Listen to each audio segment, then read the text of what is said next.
Okay, good evening, everyone. Hi, everyone. Welcome back. Hmm. Welcome back, everyone, to Greedfall. Jumping right back in where we left off a little bit early last week. Going back into the various levels of intrigue in Teleme, things like Petrus's personal quest, which we just sort of finished. We still have to talk to him about it after he revealed that he knew a little bit of something about Desarde's mother. And then we need to talk to, we need to work with Kurt about the guard corruption, Wing Guard corruption in Teleme.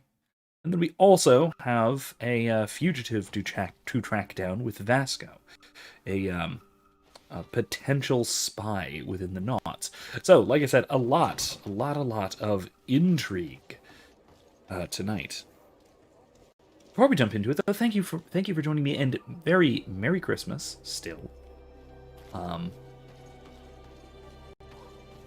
Christmas, at least for now, and welcome back. Glad to have everyone. Enjoying a bit more time off before I get back into the swing of things next week. Real classes begin. I'm doing a lot of setting up this week, but really into it afterwards. All right. So, as I said, we can go over here with Kurt. See if we can find out any... What exactly was it here?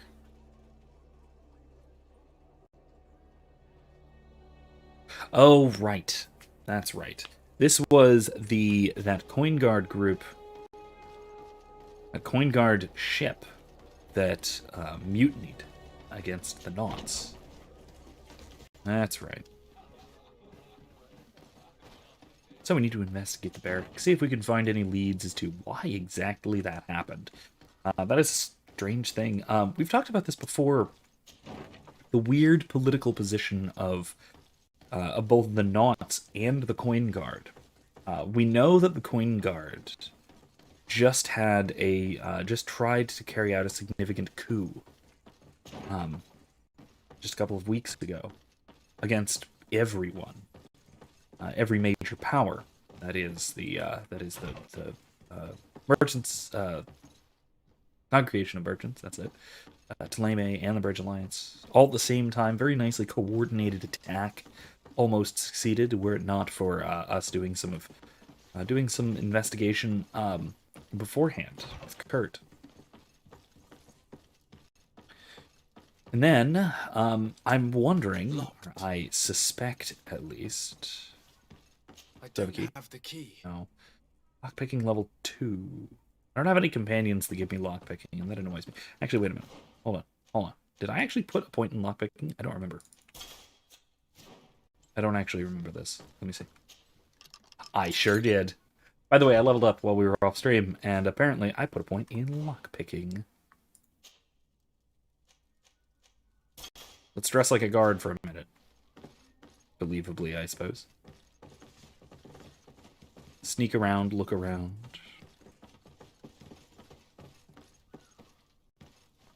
Let's see if there's any disturbing leads. Let's change back. There's nothing here. Nothing at all. Not even any documents or anything. Strange, but alright. Okay. Anyway. So, the point here is that there is a very strange relationship between the Coin Guard, being this mercenary company that is a go-between between all three major world powers, and also the Knots, who play a similar role but on the seas. They're the only source for shipping and trading and nautical expertise in general, just like the Coin Guard are really the only source of mercenary armies. And so it seems, the way that is set up, it's, first of all, maybe obviously, it seems already here. It seems to be incredibly, almost unbelievably lucrative for both parties. But also, it seems to be a strange collection of conflicts of interest, where you would at least apparently have Coin Guard fighting Coin Guard in conflicts between Ptolemy and the Bridge Alliance, who are actively at war, at least in the continent. No, it also seems like it could be that they are the mercenaries in charge of security, and that sort of thing, rather than standing armies. That's reasonable. But if they are even the standing armies, maybe it's just on Tier 4D. Maybe it's just here on the mainland they have real armies. That I don't know. That may have been cleared up at some point, but I'm not 100% sure. But it does seem like either there would be a lot of weird conflicts of interest going on, with the Knots as well, really. Or they would solve things in a much more civil manner, rather than resorting to violence so often. Based on, what would likely occur in a given conflict, and the Coin Guard can coordinate what is to happen at what would be a battle, rather than actually having their men fight their other men and kill each other. And what can I do for you? Quartermaster Manfred sent me. I was expecting such a visit, and I'm glad Manfred sent an external investigator. This commandeering business may just spell the end of the Guard. Without the Nord's transport, we are finished. I don't understand what could have happened. I can assure you that we have never issued an order to that effect.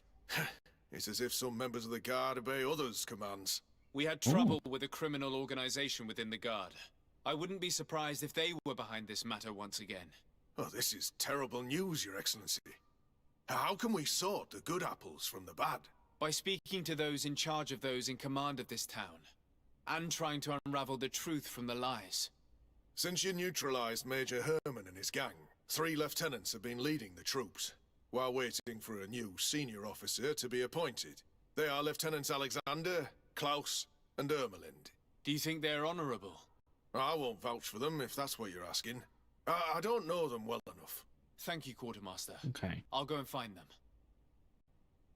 All right. So we probably should have spoken to him before we went upstairs, but, whatever. My exploration instincts kicked in at the wrong time.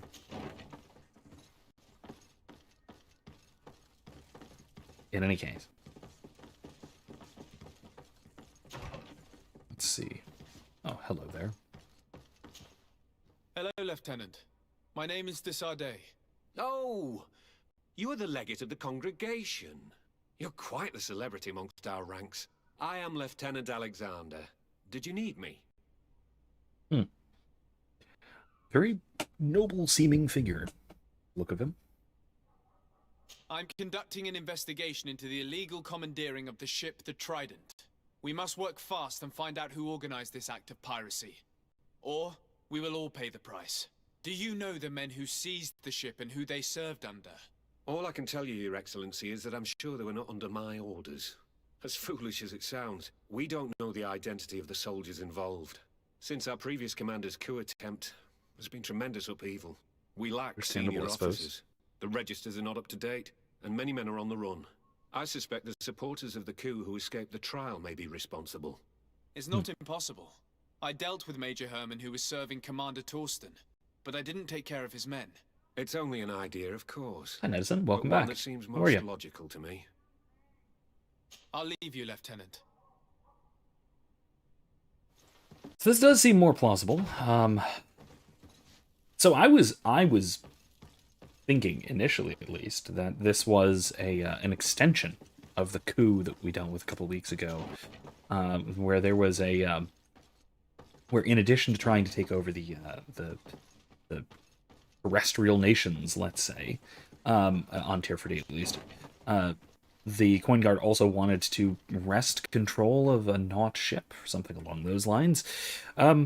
But perhaps it was just they were trying desperately to get away, and they sort of had to. And this was their only way out. So that's one possibility. Add that to the list. Hello. I am... Desardet, legate of the merchant congregation, right? Nice to meet you, Your Excellency. Lieutenant Ermelind, at your service. Well, I didn't know I was so famous. Can you tell me anything about the ship that was commandeered by the guards? A complete act of piracy, if you want my opinion. Do you know who these guards were and under which officer they served? No, and no soldier is missing here as far as I know. This is very strange. But since the commander's attempted coup, everything has gone to hell here. Men start muttering as soon as we have our backs turned. Some recruits have suffered violence, but refuse to name their attackers. Do you think something is going on? It seems obvious to me that some people took advantage of this unrest to line their own pockets. I see. Thank you. Okay. I'll leave you to it. So that's another separate Farewell, theory. Lieutenant. I love how she says, if you want my opinion, immediately after I asked for her opinion. Oh my gosh. Uh-oh. Your Excellency, if you really want to know what's going on in this barracks, find me tonight near the church. To whom do I have the honor of speaking? Quiet. No one must know that I spoke to you. I am Sergeant Franz, and I'm prepared to help you. Don't forget the church tonight. Okay. Fine. Sergeant Franz. Hello, Lieutenant. There's another sergeant that we didn't talk Legate to. of the We merchant didn't hear about. congregation. Lieutenant Klaus, what can I do for you, Your Excellency? Is that the same face model as the quartermaster downstairs? The double anus of this game is showing sometimes. I'm investigating the illegal commandeering of a Naut ship that took place here in San Mateus. Do you happen to know the men responsible and the officer they served under? I'm sorry, Your Excellency, but I don't know. I only took office in this city 2 weeks ago. I'm just getting to know my troops. I was sent here to remedy the lack of officers following the arrest of the commander's men. Are you sure that this commandeering is not the isolated act of a few homesick recruits? Not totally sure, but it's very unlikely. Managing the crew of a Naut ship requires great numbers and organization. I see. Well, in that case, sorry for not being more useful. Farewell, then. Lieutenant. The Lieutenant's interrogation produced nothing. This sergeant is our only lead. With this gang's reign of terror, we were lucky to have come across it. Where's downstairs? How do we get downstairs? This way, right? Maybe? Yeah, here we go. To the meeting point at night. It is... Wait, what? I thought this was an exit. How do I possibly get so lost in this place? Anyway, here we go.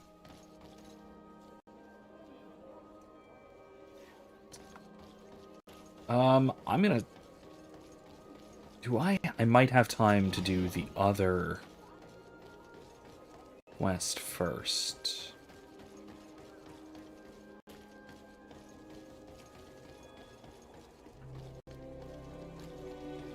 Because I think it's... what is it? Is it still morning?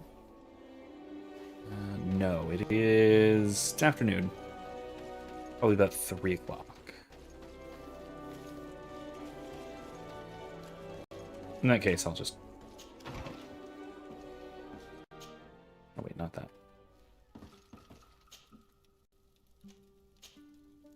Okay, yeah, it was like midday. Okay, fine.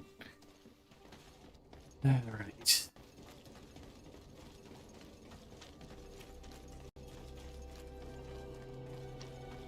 About the church. Here you are. I wasn't sure you'd come. That will be understandable. It's better to be wary with Egon. What do you know about this organization? More than I would like. I'm part of it. Now ask me any questions you want. We don't have much time. Who took possession Straight of to the ship? business. And for what purpose? Soldiers from the garrisons, members of Egon's organization. The boat was supposed to be used to transport the island captives to the mainland. Someone must have had enough of only being able to move a few slaves at a time, hidden in the holds. Now they've pulled this big stunt. They've not only attracted the wrath of the Nauts, but also your attention. Egon would never have made such a mistake. and they'll make the fool who did suffer dearly. If you're part of this organization, why did you want to talk to me? I joined this gang some time ago, without realizing the extent of their power. I naively thought that it would only be a matter of completing a few small secret protection missions, but I found myself involved in a sordid business with the young islanders. We capture them to sell them as slaves. They're very popular in brothels. I participated for a long time, without batting an eye, but I ended up bonding with one of the captured islanders, and the horror of this trafficking has finally hit home. I don't want it to happen to her. Well, at least he saw the human face of it eventually. Something, I suppose. Do you know who Egon is? Unfortunate that that's what often what it takes, right? No. Everything is very compartmentalized. Each group knows only its direct superior, never the one above. Not only do I not know the big boss, but I don't know anything about his other activities. Interesting. But yeah, like I said, it is a shame that that's often what it takes. That you only see the injustice of a situation once you can put a particular discrete human face on it. That's all well and good, that you can see the injustice of a situation, or see what justice demands, or what have you. See the ethics of the situation, see the ethical outcome. But at the same time, the fact that that's necessary really speaks to a kind of common irrationality that's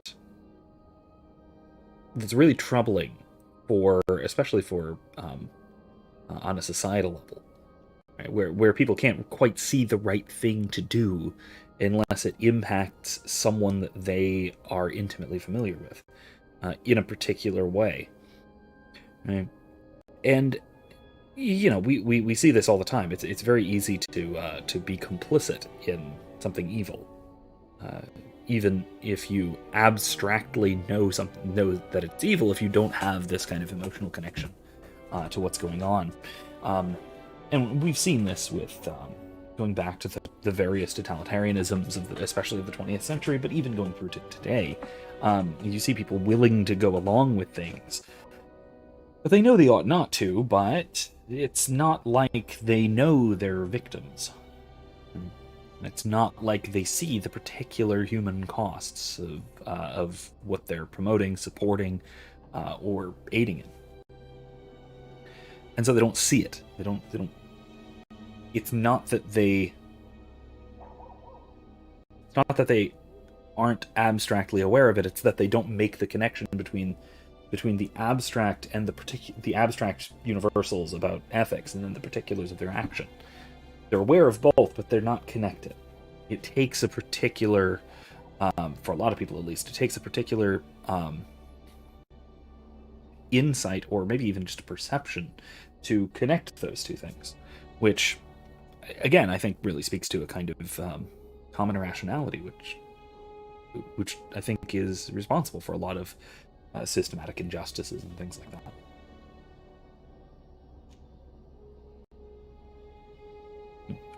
Do you know who Egon is? Or at least who runs this organization? Really intense operational security. Everything is very compartmentalized. Each group knows only its direct superior, never the one above. No one... Okay, we knew that. And who gives you your orders? Lieutenant Ermelin. That woman is ruthless. After the business with the ship, she decided to make a clean sweep, probably to avoid the wrath of Egon. She told us that we had to get rid of the islanders we still held captive. She wants to clean up behind us to avoid leaving any trace. My friend is among them. If I can't find a way to stop Ermelind, she will die. If we want to prevent this massacre, we will have to intervene quickly. Where are the islanders held captive? They're kept in a former logging facility on the outskirts of town. Is it well guarded? No, I know what you're numbers talking are about. small to avoid arousing suspicion. But when Ermelin comes with her troops to get rid of the young people, it'll be a very different story. Well, we'll take control of the operation before that happens, by getting rid of the guards. When Ermelind and her soldiers come, we will use the element of surprise to neutralize them. With all due respect, there will be many. Are you sure you'll be able to face them? We could ask for help from one of the native clans. The Storm Warriors, for example. Do you think they would? If it only involved us, I doubt it. But it's about saving their own young people. They'll also be able to give them shelter when we free them. That's a good We'll idea. need to act quickly. I fear Ermelin will take action any moment now. I'll go get help in Vedlug as soon as possible and take care of the operation.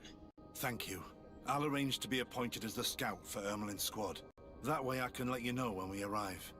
We should go to Vedlug. Yes, Storm Warriors will be a good asset. Okay. I'm not completely sure that that's necessary. But alright. It seems honestly to me like a waste of time, but alright, let's go for it. I don't think we have to. But it is at least, I think, it seems to me at least a good idea to first of all, let's bring Siora. Actually, no, we still need Vasco and Kurt, because Vasco for the knots, because this was about the knot ship. Right? No, it's more about the guard. And let's bring Siora, because this is more about natives, so let's go ahead and do that. And go to Vedlug. That far? Vedlug is far. Okay. Alright, if you say so.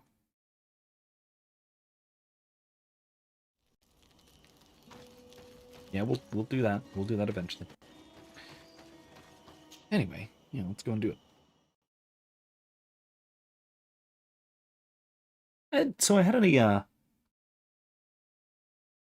interesting thought this week that's vaguely related to this game, at least vaguely related to sort of, let's say, Renaissance and early modern European martial arts.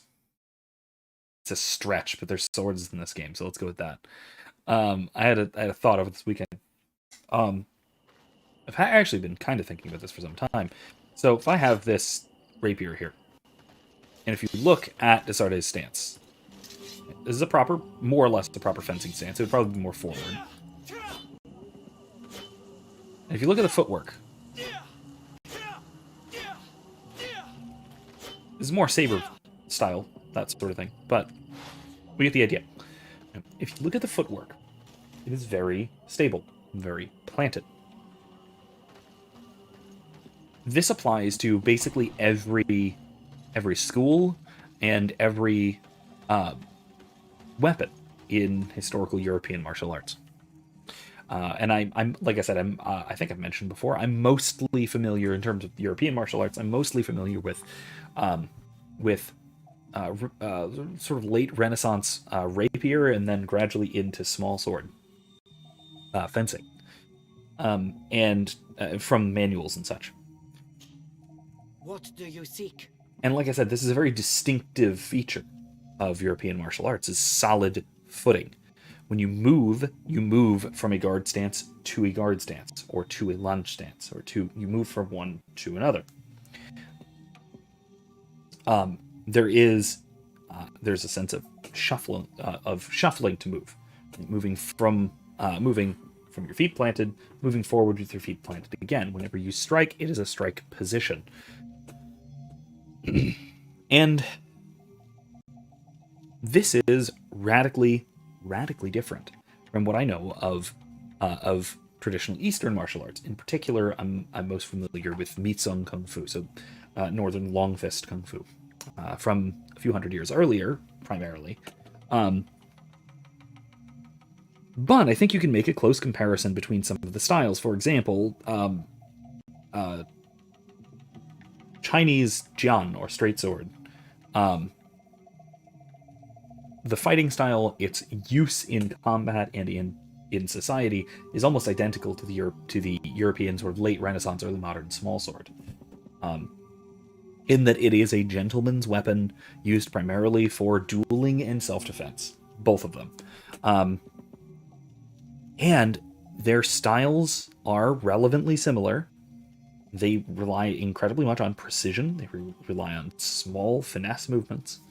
But they could not be more different in what kinds of movements those are, because the Eastern, the Chinese in this case, fighting style is very fluid. There is no solid footing.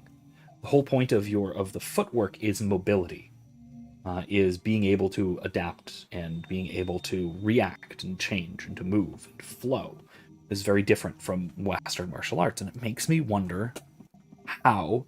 And this is a thought I've had in part for games like this and stuff where I'm seeing, European style weapons used in a sort of atypical manner, not just a bad manner, but atypical. What it would look like to properly utilize European style weapons in the Eastern way, or vice versa. I don't think Eastern weapons mostly would work as well using European combat forms. I don't think. It's something I would like to experiment with, but I don't think it would work as well as the inverse. But it's an interesting thought of the radical difference in style, and I've written about this, and I actually might. I have a lengthy paper on the subject, and I might put it up and sort of republish it on my blog if anyone's interested in it. But yeah, that's something I might want to do. But I've talked about this distinction before in other content. I think it's a fascinating thing to examine, at least to me, having studied both Eastern and Western philosophy, Eastern and Western combat as well. Anyway. I have come to ask for your help, Deirdre. A group of guards captured young natives and turned them into slaves. But now they want to get rid of them to avoid drawing attention to themselves. I want to free them and stop these guards. But we will need support from warriors. You are our Karans. We will help you. But you have to tell me more precisely what this is about. The prisoners are in a former logging facility near San Mateus. I know where it is. The Renaiks massacred the forest there. We will get rid of the guards there and release the prisoners. But if any soldiers are sent to kill them thereafter, can we rely on you to intervene? I will send you my 2 best warriors.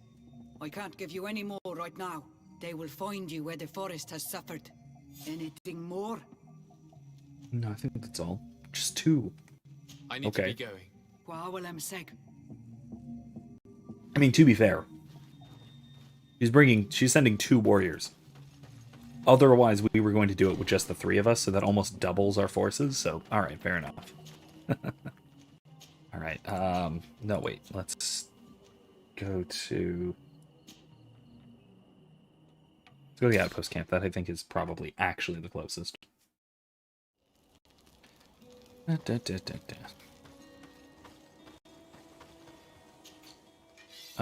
we don't have anything to sell, actually. Let's go.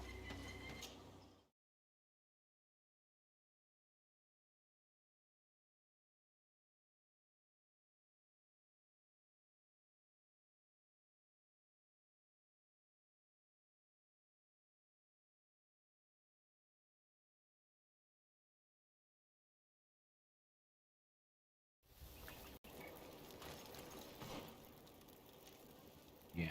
Okay. Yeah, no, that's pretty close. How do we get out of here, though? All right, here we go. Excuse me.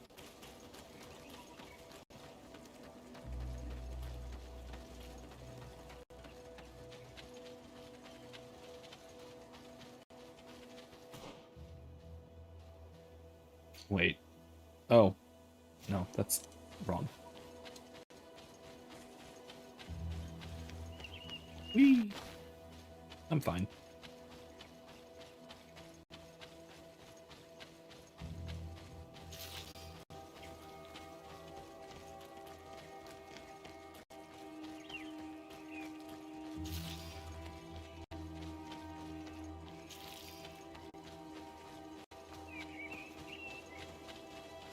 Oh, wait, no, this way.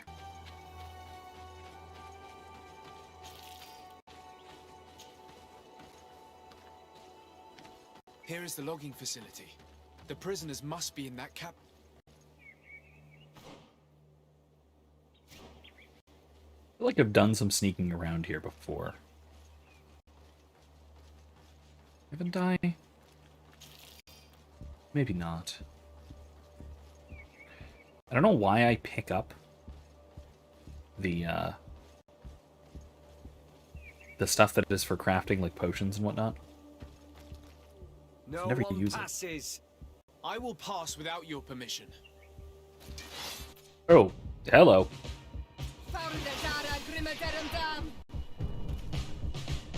I just give them a minute. Just let their armor go away.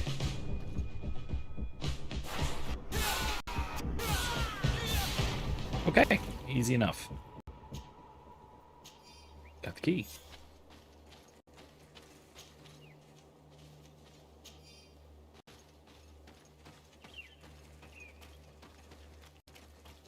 Really was a minimal guard. Anyone else before we go in? Nope. Okay, guess not. It was, wow. It was just the two guys. Okay then.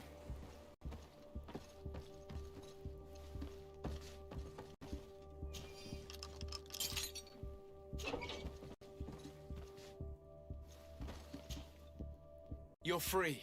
Thank you. May the trees always bear fruits on your journey. It was Sergeant France who told us where to find you. France? So he kept his word. I had hoped he would. Stay hidden here for now. We will set a trap for the people who captured you. Then we will fight by your side. They will pay for what they have done to us. No, you're in no condition to fight. It's better that you stay here. When we are done with them, you can return home.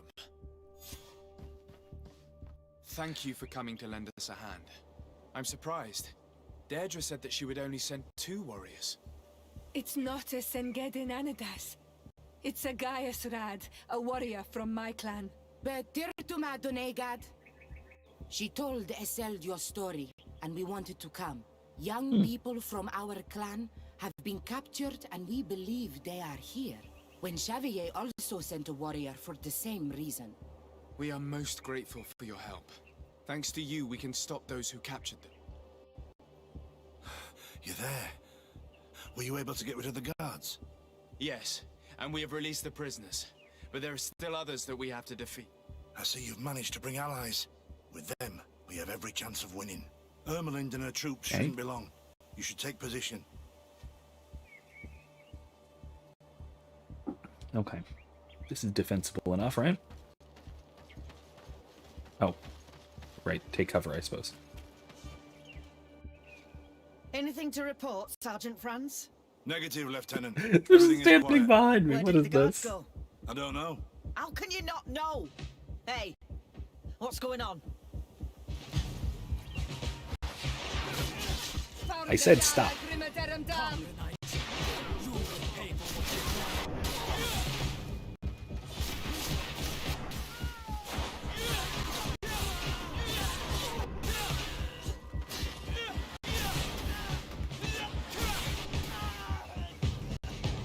I think that's all of them. Yep. Oh, there's more. And death to the others! Come, you will pay for what your brothers pay for what your brothers done. Okay, now that's it. Them. Make sure Lieutenant Ermelind is shackled and brought back to San Mateos. She will probably be sent to New Serene to be interrogated by Manfred. She has a lot to teach us about Egon. I hope she can help you put an end to all of this. Can we all go home now? Yes. We will escort you. Brig, it's thanks to you that I realized what we were doing. I hope you'll forgive me one day for being one of those monsters. In the meantime, I will do everything I can to help stop this smuggling for good. You are a better man than you think, friends. When you've finished, return and see me at Wen Xavier. I will be glad to see you again. We should go. Let's report to Quartermaster Herbert. That's good. I still say, as I said before, that it's troubling that that was necessary. That it needed to be. That, oh my god, they all have a St. Mark silver coin. That's a lot of them. Okay. Like I said, it's troubling, I think, that that it needed to be that in order for him, friends, that is, to see what was wrong, or what was going wrong. That he needed that personal connection. He needed to bond to a particular individual that he was, he was harming, that he was committing injustice against. That it wasn't enough to see that he was committing injustice, even though he, like I said, in some sense, I'm sure he knew. But it didn't have the proper impact on him without a kind of personal connection, without a kind of more emotional, subjective connection. I think that's that's a bit disturbing. That's a bit troubling. But I think it's realistic. I think that is, in fact, how most people realize things, especially ethical matters, is they notice something about something around them in the world and actually have a personal connection to something. Now, it's worth noting that I think this can go the other way as well.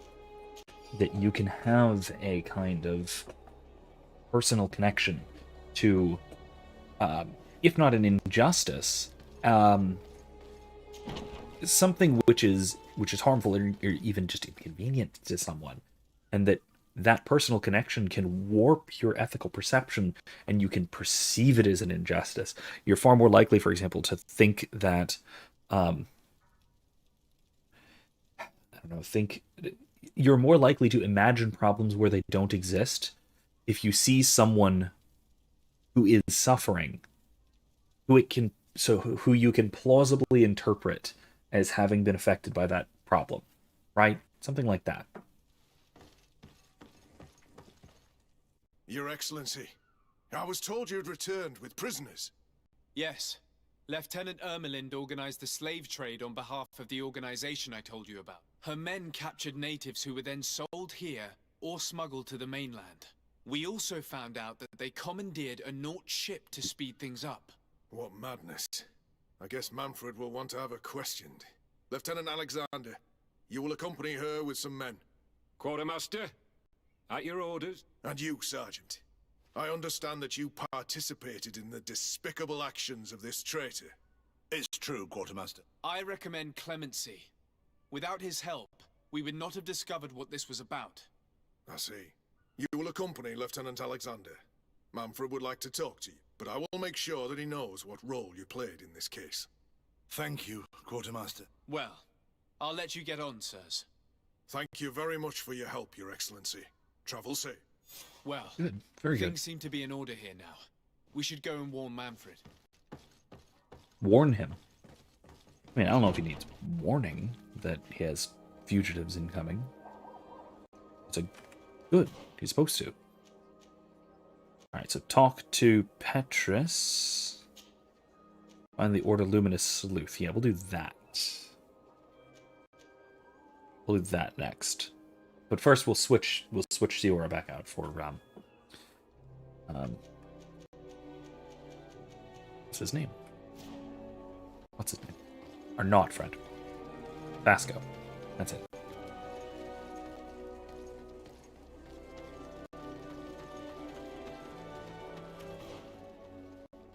I'm going the right way. I'm going the right way. Good.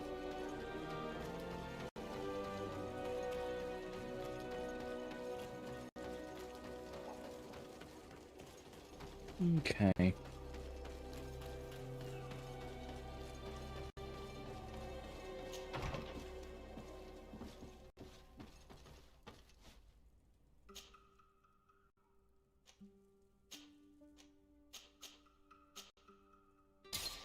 Okay. Off we go again. Now, where would we find the Order Luminous Sleuth? Where is it telling me to go?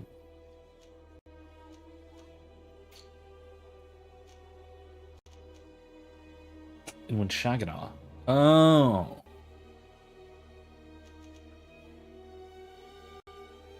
Oh, okay. Okay. Well, let's go there. Shall we?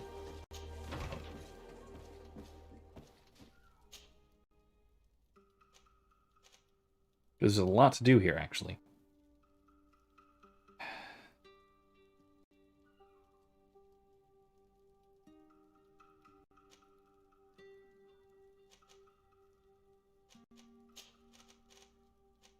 I guess we'll talk to Petrus on the way, shan't we? In the camp, maybe. See how he's doing.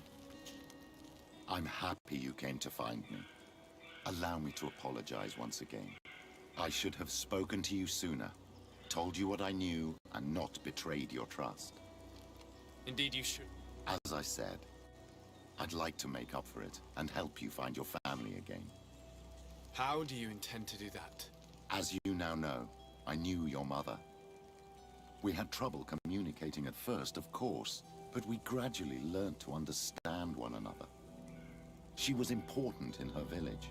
Based on what I know today, I think she was a Donegad. She told me her name, Arelwin, and told me about her family. She even gave me a pendant for you. You were only a child, so I gave it to Mrs. de Sade for safekeeping. She gave me a necklace when I went to say goodbye to her. She said it was a family heirloom. Did my mother tell you the name of her village? No. But I'm sure the Nords can help us. They were the ones who took your mother to the continent. It was such a long time ago. How can I find out if they remember? The Nords record everything down to the gentlest breeze. They must have written something in a logbook somewhere. So, do you want to try and find out where you come from?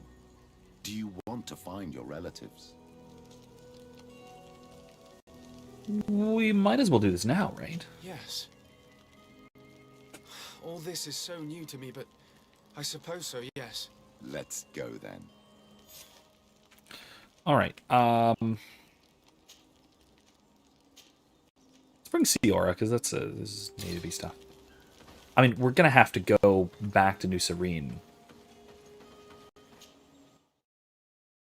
But let's see if there's anything to do right here or right now. Actually, you know what? Hunter of One Chevalier.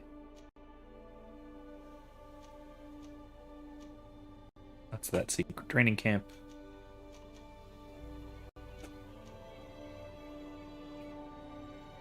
You know what now? Let's just go do this. Let's do this.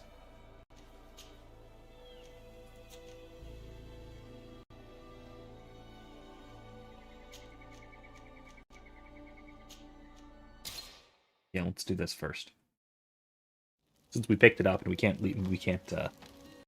postpone it really. I mean, we can. We could have, but now we can't. Then we'll come back to Unshaga.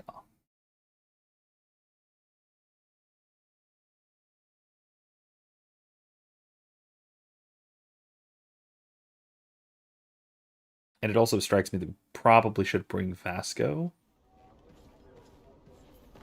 So, you know what? I'm gonna go take the extra time and I'm gonna go grab Vasco. Yeah, I know. I probably am putting more effort into taking the right companions than I need to. But I'd rather put in more effort and get some extra story, extra dialogue, extra character interaction than not, you know? Plus, we're probably going to need to switch him out for Kurt at some point too, so we'll do that afterwards for that other quest.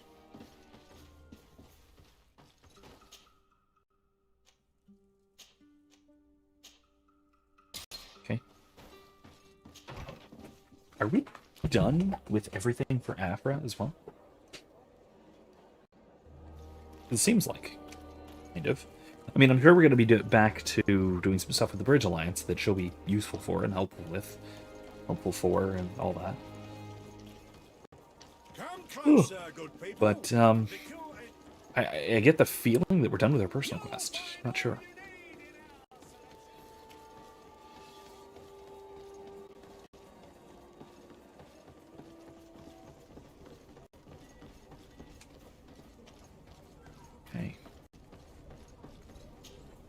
Desarde, what can I do for you? I have come to talk to you about a personal matter. After what I revealed to you, I was sure you would come back to find me. What would you like to know? You told Oh, of me that course. I was born on one of your ships. Of an islander captured on the island. We'd like to know about this woman's origin. I'm afraid I can't help you. I did not take part in those expeditions. And our old archives are far from here. Is there no one on Tier-Fredy who can help us? Please. Very well. I do know an old captain who could perhaps help you out. Where can he be found? His ship is moored in the port of Hikmet, if I'm not mistaken. Of course. His name is Captain Lissandro. Thank you for your help, Admiral. Desarde? Yes, Admiral? Don't get too caught up in the past. That one in particular. Nothing good will come of it. Whether or not we choose to get caught up in it, Admiral, the past always catches up with us. Sadly, I'm paying the price of this. I mean, that's a kind of a fair point.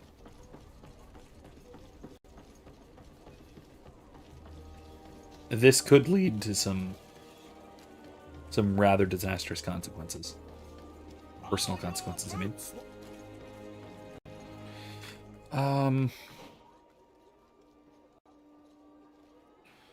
Not that.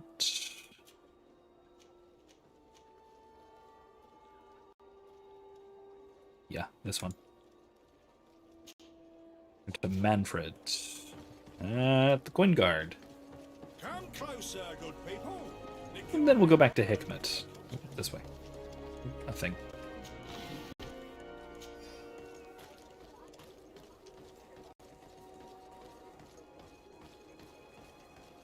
Oh, it's you, old Menawi. Yeah, but I gotta go this way. I'll receive beautiful things from our village. Thank you, but this way.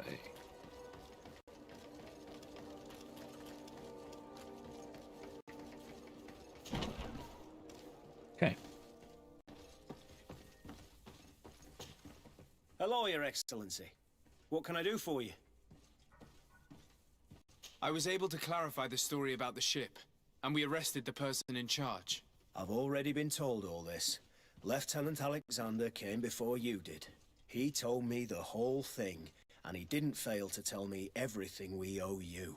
I have already sent a letter to the Admiral explaining what happened and offering reparations. I hope she will forgive us. Anyway, I thank you very much. Once again, you have worked wonders, Your Excellency. We couldn't have done anything without Sergeant Franz. He showed admirable courage. I imagine he's joined your forces. That doesn't ring a bell. I don't think a sergeant by that name is stationed here. Strange. It seemed to me that Quartermaster Herbert told him to come and find you. Well, perhaps he changed his mind. With this business going on, he must be sorely lacking in men. Anyway, know that our investigation has finally paid off. Lieutenant Alexander arrested many criminals with information obtained from prisoners. You should go find him. He's with Captain Ulrich. Captain Ulrich? The highest-ranking captain in the garrison. He's an old man who was not often found in the field, but faced with such a scandal, he had to intervene personally. Thank you, Manfred. I'll go find them.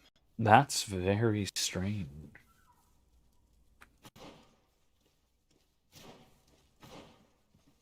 Alright, if I'm gonna do this, I'm definitely gonna want to get, go get Kurt. Where's our house? That way.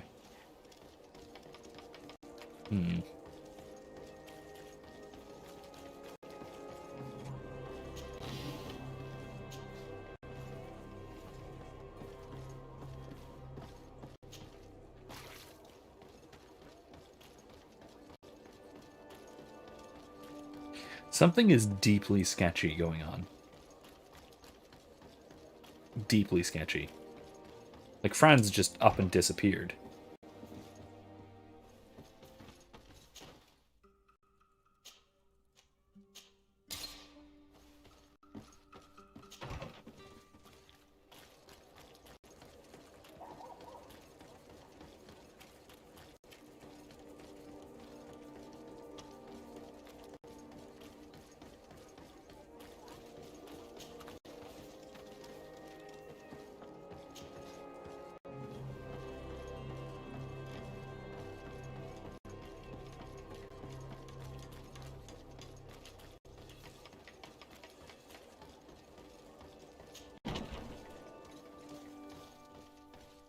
I also have no idea what exactly is going on, though.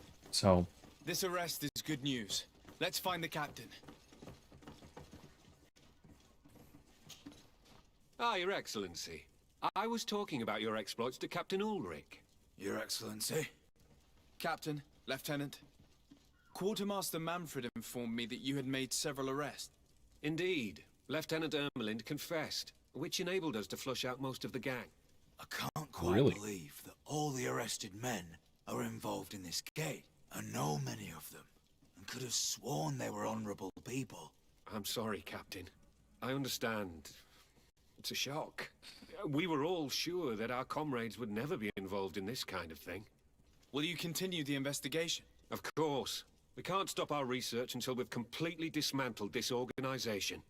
Lieutenant Alexander was asking me to transfer him to New Serene, to be a part of the investigation that... To manage it, if you allow it, my captain. I was honored to participate in the interrogations of Lieutenant Ermelind, and to be able to arrest all these criminals. I would not want to leave things half-finished. As I told you, Lieutenant, I can't approve the transfer of an officer from another garrison. I must refer to the commander. In any case, we're most grateful for your help. But we can now bring this investigation to an end without you. I see. What goes on in the Guard is the Guard's own business. It's a bit like that, yes. We can't let the actions of a small group compromise the reputation of the whole Guard.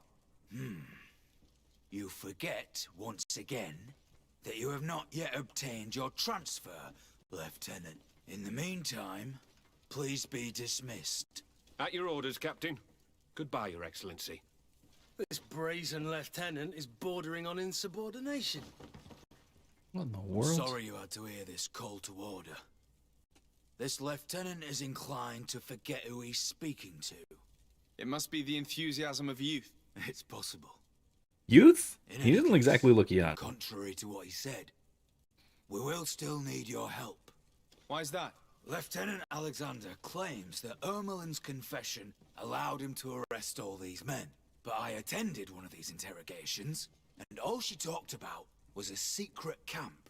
The one in which Torsten's recruits received their special instruction for the coup d'etat. A place I remember all too well. I'm sure, Kurt. And I'm sorry for that. If I understood correctly, this place was taken back and used by the criminal organization. But our lieutenant did not mention it, which surprised me, and led me to doubt his sincerity. Perhaps Alexander failed to report it to increase his prestige later. But he could have another motive. So you would like us to go there? Indeed. And I'd like to accompany you. I am no longer a field officer, but I still know how to hold my own. And I want to see this case with my own eyes. You know the place, so you will be my guide. Very well, Captain. You can count on me. Thank you, Your Excellency. I will get going right away. Will you come with me? Yeah, might as well do it now. Yes, I'm ready. Let's hurry. Yeah, might as well go do this now. This is rather convoluted. A lot going on here. We have two completely separate conspiracies within the Coin Guard. Huh. Or maybe not so separate. We'll see. How would you like to proceed, Captain? By the book. We'll go through the whole camp, neutralizing any threat. That's pretty by the book. All right. Right through here, yeah. Bears first. May the Enlightened protect me in this battle. To my health, and death to the others!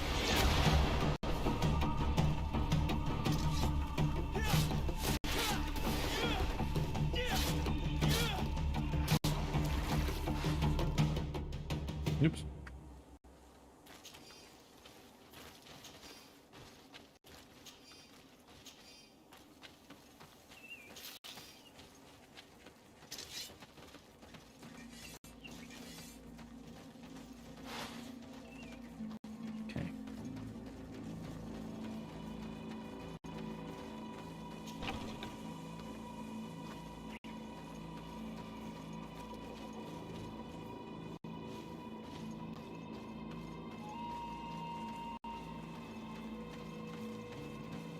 No one here. It's not yet. May the Enlightened protect me in this battle. To my health, and death to the others!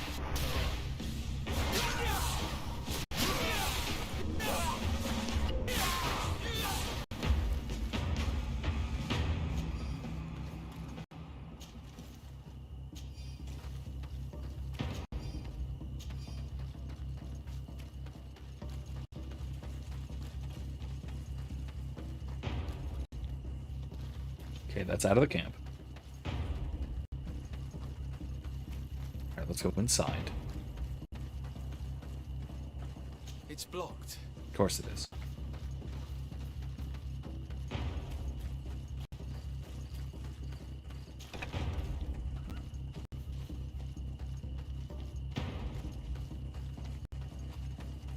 Oh, it's back here. It's blocked. Another one. Okay. Pretty much one way through here.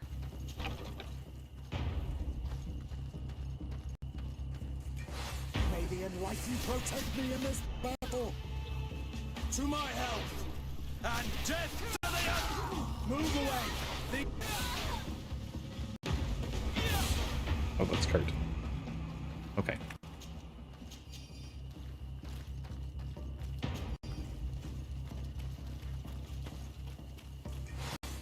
May the Enlightened protect me in this battle.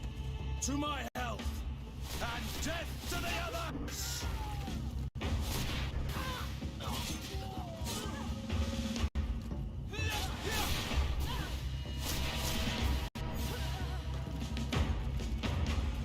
That's all of them? Okay. Seems like that's all of them, but I'm skeptical. Nice, I suppose. They're purple.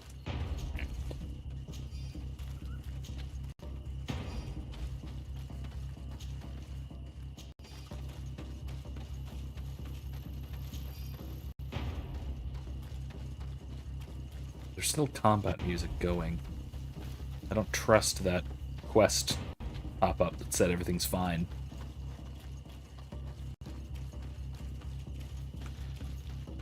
Oh, wait, this was the way to that little weird arena thing, wasn't it? Okay. Check that out.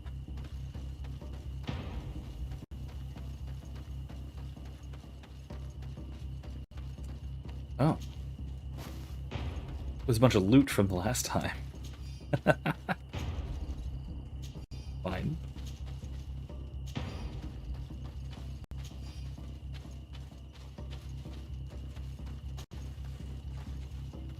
Nothing of much use.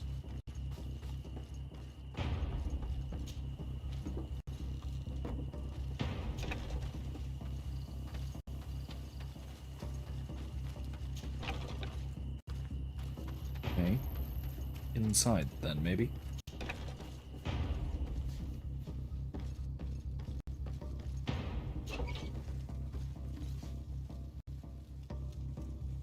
Bunch of corpses. That's not great.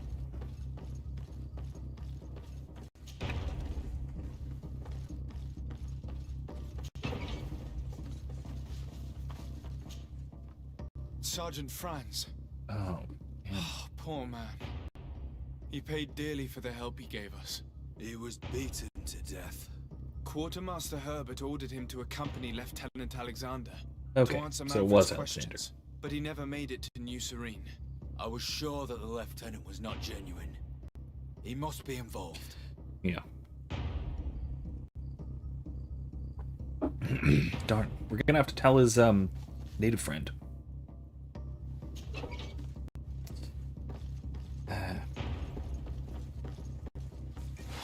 the Enlightened protect me in this battle. To my health, and death to the others!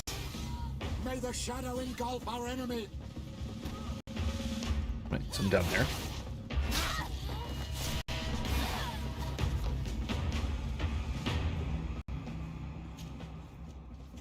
Did she get around behind us?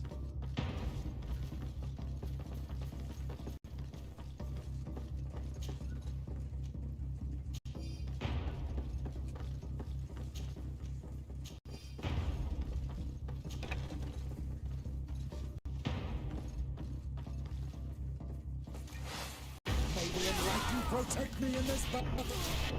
To my health, and death to the others!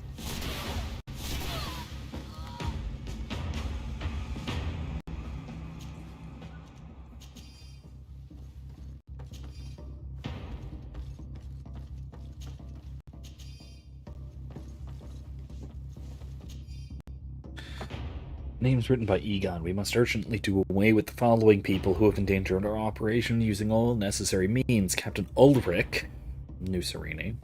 Legate de Sarde, of course. Intendant Manfred, New Serene, that's not good. Intendant Herbert and San Mateus.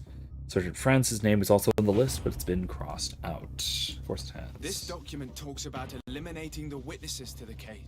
Manfred and us are definitely on that list.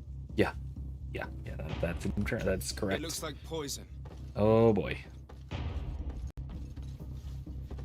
Oh boy. Well, I see where this is going. Let's go upstairs.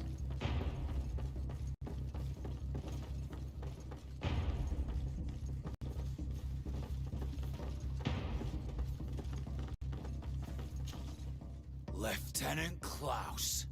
So you are part of this disgusting plot. Lay down your weapons, Lieutenant. Any resistance is futile. Your troops have been decimated. I will not surrender, Your Excellency. Death is sweeter than the price of treason.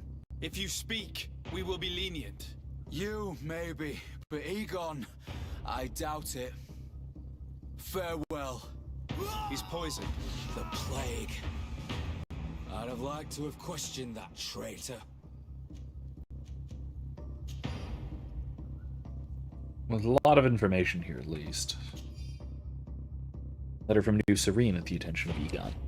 Egon, our operations in New Serene had been suspended after many of our men were arrested or killed, and the lieutenant in charge of the operation chose to take his own life, rather than betray us.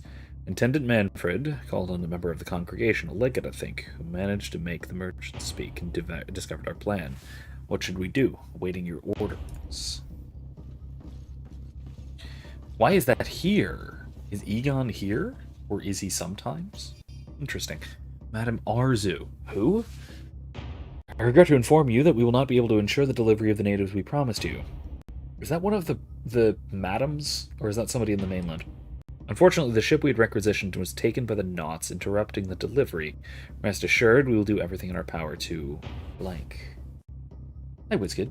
How you doing? Welcome, welcome. Good evening. Merry Christmas.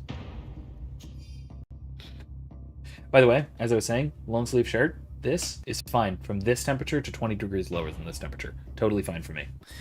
So long as it's not so humid. Humid cold is just as bad as humid heat. Have I mentioned I don't like the weather in Florida? Oh, you're cold. I believe you. I believe you. You're in, like, some manner of Great White North. I don't know. Minnesota or Scandinavia or Santa's workshop or something. I don't know. Egon, our operations in Hickmet ended abruptly after the intervention of a nosy legate of the congregation. That'd be me! Captain Ludwig was arrested and Governor Buren ordered us to put an end to our operations. We deeply regret it, but we could not do anything. Ludwig should have been more careful waiting your orders. This kid says Feliz Navidad. Yeti. You don't have the winds from the Ninth Circle of Hell. That is, we have those sometimes. They're usually hot down here, though. These letters they burn your face for a different reason. We must go to the office of the leader of these criminals. For us, so this has been in the news a lot lately, just because of the COVID stuff. Egon will never come back from a hit like this. Certainly. Oh, good. But we know that there are still criminals amongst your troops, including their leader. We know that Lieutenant Alexander is involved in all this. The sergeant's body, and the fact that he didn't tell us about this camp, a telltale sign. Perhaps he will be able to provide us with a lead. Otherwise, we still have these letters. Remember that we are targets. Just like Manfred, we will have to stay alert. You're right. Let's get back to New Serene as soon as possible. You'll hand over the evidence to Quartermaster Manfred and assure yourself of his safety. I will go and ask our insolent lieutenant for an explanation. So 2 things. First of all, what I'm about to finish here is, you can guess, a nice horchata. It's like halfway between homemade, because I used rice water, and instant, because I have a thing of instant horchata mix. So there's a couple of little Mexican grocery stores around here that are fantastic. They have this these little Sweetwater powder stuff. It's really good. Really good. Anyway, horchata, it exists. It's in my hand. I'm drinking it.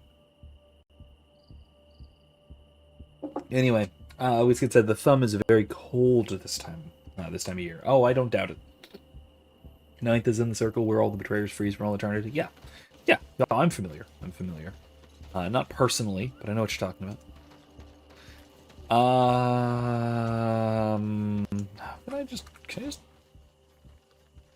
I just go? There's a campsite right there. But yeah, none of this is stuff that I should do right now. I kind of should go take care of this promptly, from a story perspective. And truly mythical is the horchata. I'm telling you, it's good. I will find a Mexican place near you that has horchata, and I will DoorDash it to you. Don't make me do it. Or do make me do it. I don't care. I'll do it. Okay. Let's go back to New Serene. Sad Anders. Now as I was saying, there's been a lot in the news lately. There's a kind of call it an inversion of hold on, let me compare this, because this might actually be, no, it's actually not very good. I mean, it's decent, but that's much better.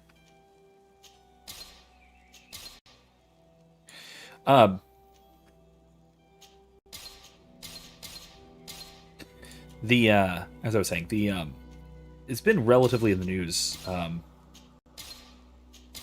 The kind of thing that people don't really notice if you're not from multiple places at once. Like if you don't live, if you don't travel a lot, live in multiple places. You're not a snowbird, basically.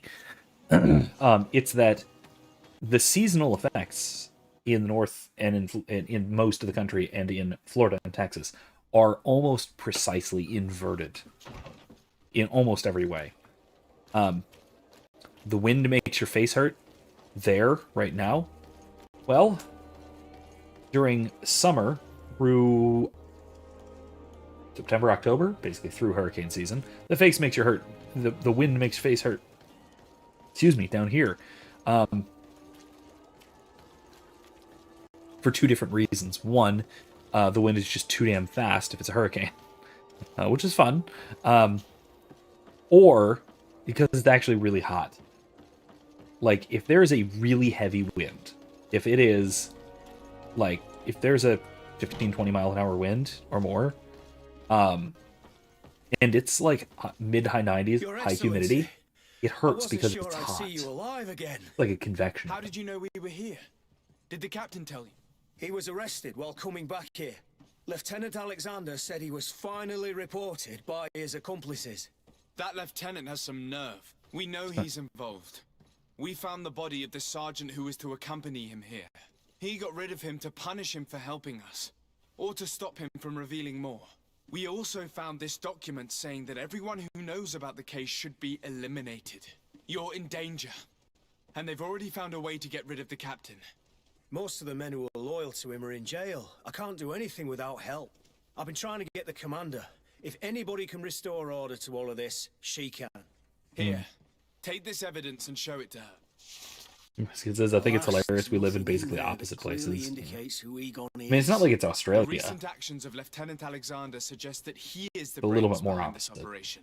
And we only have to compare his handwriting with these letters to be sure. I'm going to join the commander. but you should intervene. I'm afraid he'll get rid of the captain. Yeah. The real Egon. Whiskit says, I believe that. I think I'd rather have a dry heat like Arizona than a wet heat like in Florida. I have never experienced an extreme dry heat. Erica says it's really bad. She can tell the story in the chat if she wants of the time she went to Vegas in the summer. And it was like 120 or something ridiculous. And just kind of walked out of the hotel and it was like... And then walked back in instead of going out on the strip during the day. I don't know. Like I said, it's not my thing. I have not experienced a real significant dry heat. Primarily because I think I've only ever been west of the Mississippi like one time, and it was a layover in St. Louis. Something like that. I think that was it. What a joy to see you again. We finally stopped Egon. The captain will be happy. Did you though? Naturally. And that is why you are surrounded by the men I apprehended. We visited your secret camp and found the body of poor Sergeant Franz, who in spite of his death, continues to betray you. You are a member of this organization, Lieutenant. And when we compare your handwriting to the letters we have seized, it wouldn't surprise me to discover that Egon is none other than you. We prepared a discreet death for you, worthy of your uncle's court. A little poison, and our troublesome diplomat would have been out of the way. But since you leave us with no choice, finish them. It'll be a real pleasure. Finally, our revenge has come. May the Enlightened protect me in this battle. To my health, and death to the others! Teleport fighting. Love it. Got them all. That was easy. No! Why did you have to stick your nose in our business? If you had not been so careless, so eager to get rich and climb to the top, maybe we would never have discovered your operations. Surrender, Alexander. Unless you prefer Egon. Let me go! I could make you rich. I doubt that the commander would find that arrangement acceptable. Wretches! I've been waiting to put this pathetic scoundrel in a hole for a You're long time. telling Desarne I can make you rich. He's literally a lord. He's a lord of the congregation of merchants. He's like the richest person on this island. Lieutenant Alexander was court-martialed and will soon be executed. You have my gratitude, Your Excellency. Without you, this assassin would have probably strangled me in prison. Manfred gave me all the evidence you gathered and told me about the key. I'm just sorry he didn't tell me about it sooner. My apologies, Commander. But you've been so busy since starting your new position. I never thought the case would be so big. Be that as it may, the high-ranking culprits have been punished, and the foot soldiers will be sent back to the continent. A few months on the front should bring them back to reality. We owe you so much, Your Excellency. Without you, the Guard would probably be nothing more than a band of brigands. I am extremely grateful. I will not forget what you did for us. It's a nice Brigandian. God, I love that. I love a lot of the armor in this game. Fantastic. Anachronistic as heck, but I love it. It says it would look like walking literally into a convection oven but with no wind. That sounds painful. Whiskit says, yeah. Insert patrolling the Mojave almost makes you wish for a nuclear winter. Yeah, fair enough. More and more people keep trying to convince me to play one of the Fallout games, maybe New Vegas on here, but I can't get into Fallout. So I'm thinking one of my thoughts is maybe Erica will play it and I'll talk about stuff. I'll talk over it or something like that. That might be okay. Wait, this isn't the way out. That might be okay. I don't know. I'm leaning away from it, but we'll see. We'll see what happens. Yeah, the other thing is that wet cold is so much worse than dry cold. It is astronomically worse than dry cold. So like my best example of this is the few times I've been in actual freezing weather, or damn close to it. Like I was in one of my a band trip up to North Carolina. Yeah, North Carolina. when it was like the high the whole time there was like 32 degrees. It was 32 at the highest. It was freezing literally the entire time we were there, but it wasn't so bad because it wasn't humid. It was a little ways away from the coast. It was up a little bit. It wasn't quite into the Smoky Mountains or anything like that. So it wasn't very humid, and it was bitterly cold, but I didn't really mind. This was fine. I put on a coat at night when it got down to like 20. Another example was like when I was in London, in and around London, like southern England, and that was in March. It was like 10 years ago, but that was in March, and it was cold because it was, God, I don't know, it is averaged around like 40 degrees, 50. It maybe got to 50 during the day. Realistically, it was more like it got down into the mid 30s at night, and so it was chilly. But I was comfortable wearing this because it was dry. It was dry. But here, it's incredibly high humidity. It's very high humidity. Very high. It's like as humid as it is in the summer, just in the winter. Oh, right, I can't quick travel from just anywhere. That's right, I need to go to the road. But it's as humid as it is in the summer and the winter here. But when it gets down into the, like, even just down into the 50s, it feels... It legitimately feels colder than when it's well below freezing in a relatively dry cold. Not even a dry cold, but a relatively dry cold. Not like desert dry, but like... Just like, Carolina's dry or London dry, which is not that dry. But comparatively...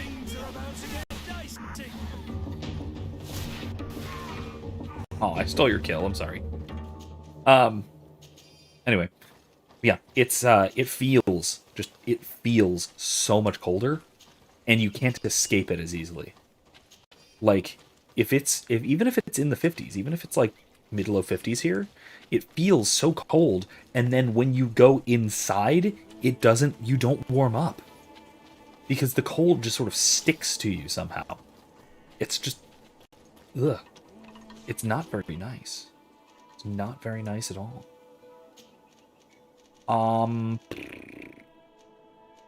Let's go to the residence. Anyway, but yeah, that was that is a big deal that kind of bugs me about the weather here. It always feels extreme. Whether it's extremely hot or extremely cold. And even if it's not extremely cold, it feels like it's extremely cold, Let's bring Vasco, because we're going to talk to a Knot instead of Kurt. Okay. Erica says, Larry said he had questions for Jesse, and he'll give them to me today, and I'm sitting here slowly dying waiting for them. Hey guys, bother him. Part in these expeditions is right here on the island. It is indeed a stroke of luck. I hope he remembers my mother. Do not worry. If his memory fails him, he may have kept his diary from that time. True, I suppose. It sounds like you're up to something, Petrus. Which is normal for you.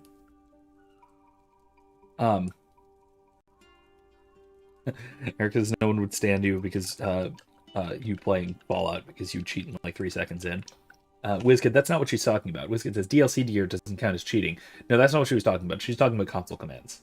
100%. I know she's talking about console commands because it's a Bethesda game, and just like I pretty much won't play Skyrim without the tilde key that turns on console commands, so I can increase my carry weight or give myself more equipment or something. I get it. I get it. Bethesda games are not. Let's just say it. They're not designed well. Not built well. Rules as written, so to speak. Witskit says about wet cold. The worst thing about wet cold for me is how much it murders me with my asthma. Really? I would have had no idea. I've had more than a few close calls because winter cold just wears you down, especially in the lung department. I would have thought a dry cold would be a lot worse about that. Really? Because I had asthma as a kid, and dry weather would just kill me. When it was humid, it wasn't so bad. Strangely. Huh. That's weird. I bet you have it worse weather-wise because you're surrounded by literal oceans, but let me tell you, these lakes are no joke, especially in regards to lake effect snow. Oddly, no. The closer you are in Florida to the coast, the more moderate the temperatures are. It gets hotter and colder in, say, Gainesville, which is like dead center North Florida, than it does in Miami. It gets hotter and it gets colder. Because Miami's right on the coast. Same with like Tampa, because it's right on the coast. It doesn't get nearly as hot, it doesn't get nearly as cold as it does in central Florida. So like Orlando or Gainesville or Tallahassee or anything like that. If you're away from the coast, the ocean breeze moderates the temperature like crazy. But then you have hurricanes. So, storm surge is the thing.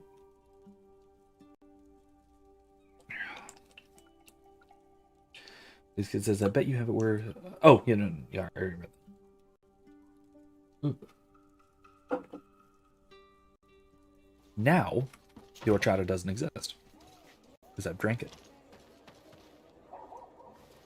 Where are we going?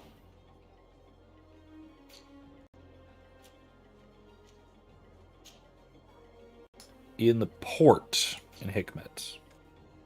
So it's up that way, okay. No, the moisture gets in my lungs, he says, and makes it impossible to breathe fully. Oh. Literally almost died at least twice from this? Jeez, that's awful. I could see how that would make sense, though. I could see that making sense. Okay. You there, Captain? Hello there. My name is Desade. I'm the legate of the merchant congregation. I am Captain Lissandro. Pleased to meet you. I don't believe I've had the pleasure before. Yet your face seems familiar. How odd. Well, what can I do for you? Admiral Cabral advised me to speak to you about a matter of some concern to me. The Admiral? Coming from a legate, I should have expected that. So? You are the only one on this island that can help me. Really? Oh, I think I understand.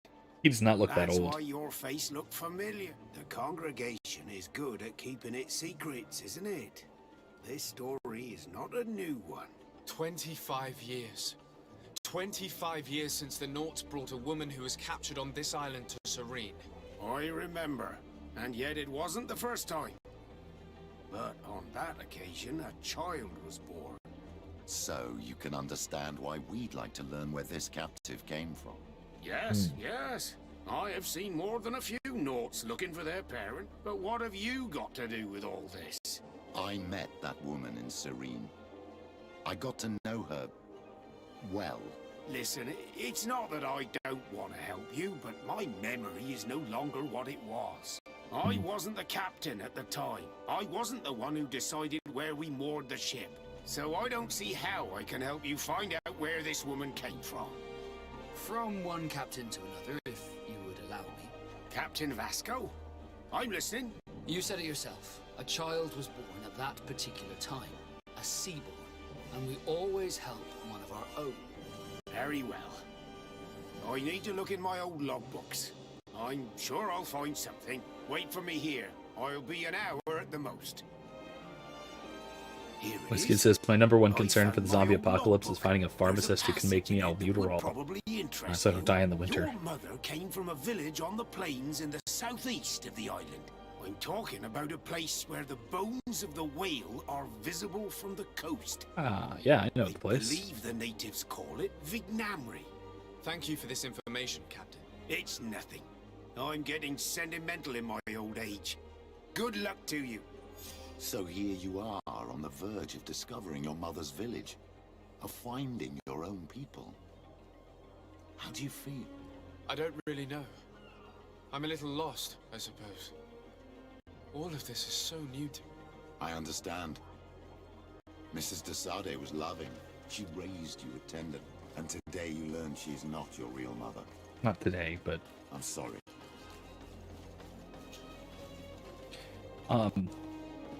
Yeah, for me, look, most of us who live today, most of us who are alive today depend so incredibly much on a functioning global society and the technology that allows us. Most of us would die almost instantaneously in any kind of apocalyptic scenario. For me, my eyes don't work. If I didn't have glasses or contacts and didn't have access to them, I would, especially in something even remotely violent. No one enters. Laboratory. What is this? Excuse me. What? What was that? After a silly secret laboratory. I'm sure that'll come up later. Okay. Anyway. Wait, this isn't my house?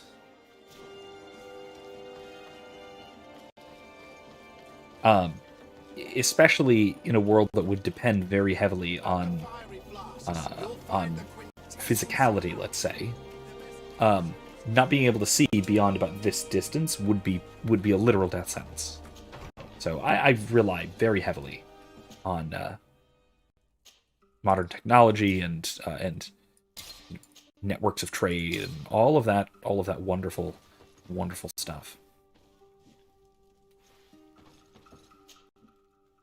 All right, let's see. Yeah. Isn't Fig Nomri, isn't that where Sior is from? Or is it not? Maybe not. I'm trying to remember if it is or not. I sell off some of my junk. Wait, do I have anything to sell? Or no, I don't. No, I don't. Okay. Does this actually weigh any? Oh yeah, these do weigh something, don't they?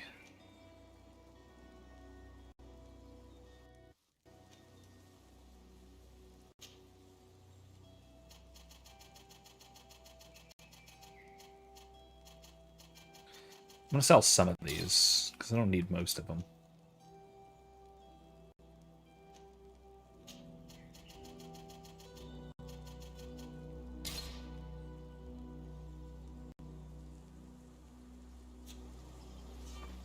Basically, it says the modern world breeds weakness. Some would say. I don't know. My asthma would probably go away with diet and exercise. There's a lot of things people have nowadays that would just absolutely fuck up. Yeah, absolutely. And I mean, I will say, my nearsightedness is for two reasons. Primarily, three reasons. One is genetic, which I can't do anything about. Couldn't do anything about. Other than natural selection would do something about it. You know, my nearsighted family would have died out a long time ago if not for glasses. But the other two reasons are very modern. One, reading. Reading, especially if you read a lot, will induce nearsightedness because the close-in focus will change how your eyes work, so that you are more capable of easily reading, more comfortably reading things that are close to you. But it'll work in a way that disrupts your farther away vision. So if you read a lot as a kid, there's a good chance you wear glasses. In other words, there is a reason for the whole nerds wear glasses stereotype. It's because nerds wear glasses. It's because reading a lot will induce or help induce nearsightedness. Now, we don't know what constant access to screens does yet. Probably something similar, but we don't know yet. Not enough generations have gone by with it being so pervasive. The other reason was because I was retarded, not literally. I mean, I probably had Asperger's, but that's a separate issue. Retarded meaning stupid in 90s parlance, from when I grew up. So I discovered that, what looks really, really cool? A laser pointer pointing directly into your eyeball, into your retina.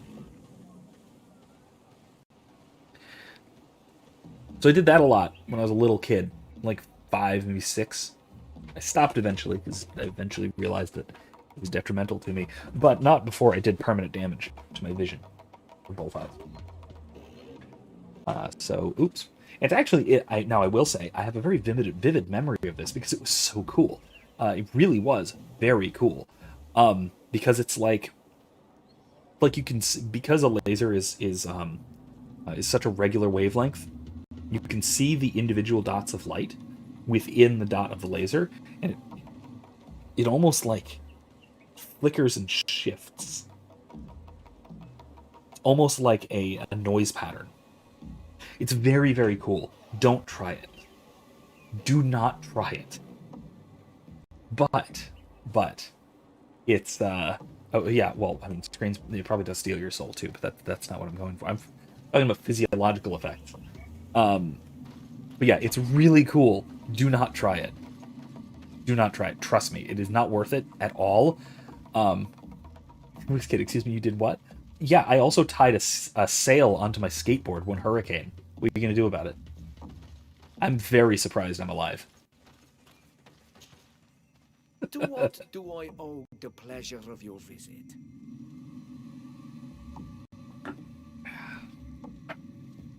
I recently found out that my mother came from your village. Your mother was from Vignamri. Now I understand. This kid, seriously, don't try it. I'm not even kidding. Like, don't. It's not worth it. Indeed. She was captured before my birth and sent to the continent. I tried it, so you don't have to. She was called Arelwyn. Did you know her? Of course. Everyone here remembers her kidnapping. Oh, wow, okay. I was not the head of the clan back then. It was a very long time ago. But I remember the village Denegad, kidnapped by the people of the sea. All our warriors set off to her rescue. But it was all in vain. Most of them died, including the one she loved. It was a dark day, in which our village lost its knowledge and strength in one blow. So my father died too. Do you know if any members of my family are still alive? Yes. Slan, your mother's sister. She then became our Donega. She was never able to match her sister's talent. Too much knowledge had been lost. Relwyn was a renowned healer across all of Teofradi. Taking her place was not an easy task. It's not surprising that she was of interest to the congregation. They probably hoped she could help them find a cure for the Malachor. But all alone, far from the island. She was just a young, frightened woman who had lost all her powers. Do you know where I can find my aunt? You could try her house, but she's rarely there. She is an elderly woman now, and very much enjoys her own company. She doesn't speak much to me, but others here can probably tell you where to find. Thank you, Ulan. Anything else? That's all. Nothing. I must go. This kid says, I guess I'll just stick to eating sand for my bizarrely pleasurable sensations you should absolutely not do. Yeah, I won't try that. I'll just take your word for it. See? That's the safe way to vicariously experience bad ideas. Is find someone who already did it. The chief of your village. He seems quite friendly Your compared village. to the others Okay. we've run into. Take their word for how it's Friendly, like. if you ask me. A little too concerned with pleasing the settler. And you think that's a bad thing? He reminds me of myself when I was younger. And that's not a compliment. My fear is that he serves his own ambition. And this is often done at the expense of others. Yeah, I'll have to take your word for it that eating sand is a yummy, nice thing. Great for the teeth, I'm sure. Yeah. Now, I will say, like I said, it's really cool. Go and ask the inhabitants of the village if they know where to find him. The islanders protect their Donegada. I don't know if they'll speak to some Renaiks. Don't forget, you are one of them after all. Technically, yes. Like I said, it was really cool. Not gonna lie. It was a cool experience. That's why I did it so much. That's why I did it long enough to actually cause permanent damage. But, don't. It's not worth it. Not worth the permanent damage. I'm blind. Hello. Renaigse. Kind of. Do you Not really. need help, Renaigse? Actually, yes. I'm looking for the village Donegad. Oh. This is actually like a pre-rendered What do you cutscene. want from her? Ulan told me that she... could help me to find some. Ulan must have wanted to play a dirty trick on you. There's no love lost between Ulan and the Deneg. She says that he loves the people from your island too much. But Ulan saved our village. Anyway, if you want to find her, try heading towards the western plains. I am not sure if she is there right now, but she likes going for walks there. I'm extremely grateful. Okay. There was a lot of... It looks like there was a lot of, like, effort put into that little conversation. Like, camera angles and stuff. Anyway, Erica says, see, Eddie, I instead subtly goad people into remembering to do things by talking about the subject in a roundabout way, because I'm a woman. True. It's true. Very, very wily. As in feminine wiles, that sort of thing.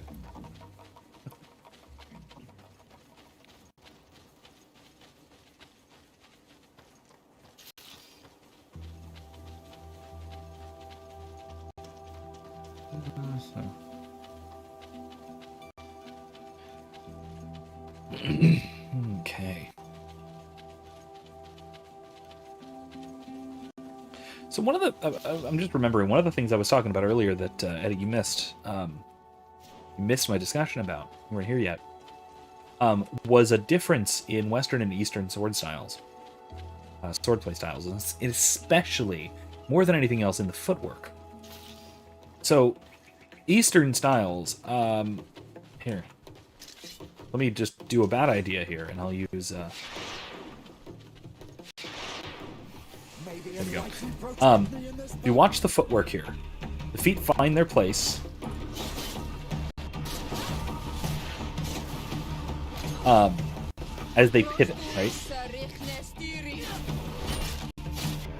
Each movement is a kind of shift from one stance to the next. I mean, and in between movements, this is actually quite, I mean, this is fairly legitimate. I mean, aside from over-swinging with a light weapon, like a rapier like that, but whatever. It's a piercing weapon, not a slashing weapon, but whatever. The footwork is decently realistic. And it's very, very, yes, mechanical? It looks like she may be in danger. Let's go and The help. footwork is very, very It's got to be steady. her. Whereas Eastern martial arts, especially sword playing, the footwork is all about movement.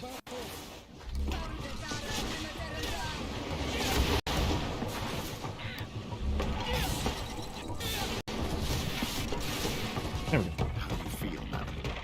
Well, Being light on your feet, on the balls thank of your you feet, for that sort of stepping thing. in. I don't understand what has happened. Usually these animals accept me. Something must have frightened them. We are glad we arrived at the right time. We would have been very upset if something had happened to you. Excuse me, but are you Slan, the Denegad of Vignamri?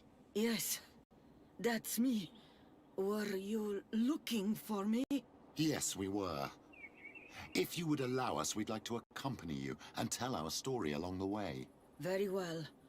I will walk by your side. This is the story we have pieced together. I just can't believe it. Yet, if I think about it, your face reminds me of hers. My mother, or rather, the woman who raised me, gave me this neck. Arelwyn gave it to me, to give to her child, and I passed it on to Mrs. de Sade. It looks familiar. Your father had given it to your mother when they bound. It's good that you are wearing it today. My poor beloved Arelwyn, who died far away from us all, and divorced Tierce. I still miss her so much. She wanted me to help her die. But I was unable to do such a thing. Someone would have figured it out. I would have been sent back to Ptolemy, and I would have lost everything. So I watched her suffer. And one day she died. Petrus, I cannot hold it against you for letting her live. No, you don't understand. I loved her. I loved her, and I didn't even have the strength to end her suffering. She's the only woman I've ever loved. I never would have guessed. Everyone loved her, Elwyn. She was marvelous. You cannot blame yourself, man of the light. What's more, you brought me her child. For that alone, she would forgive you if she were among us. All is well now.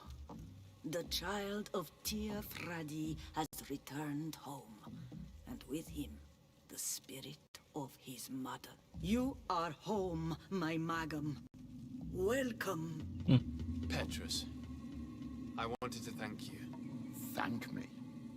Despite everything you know about me?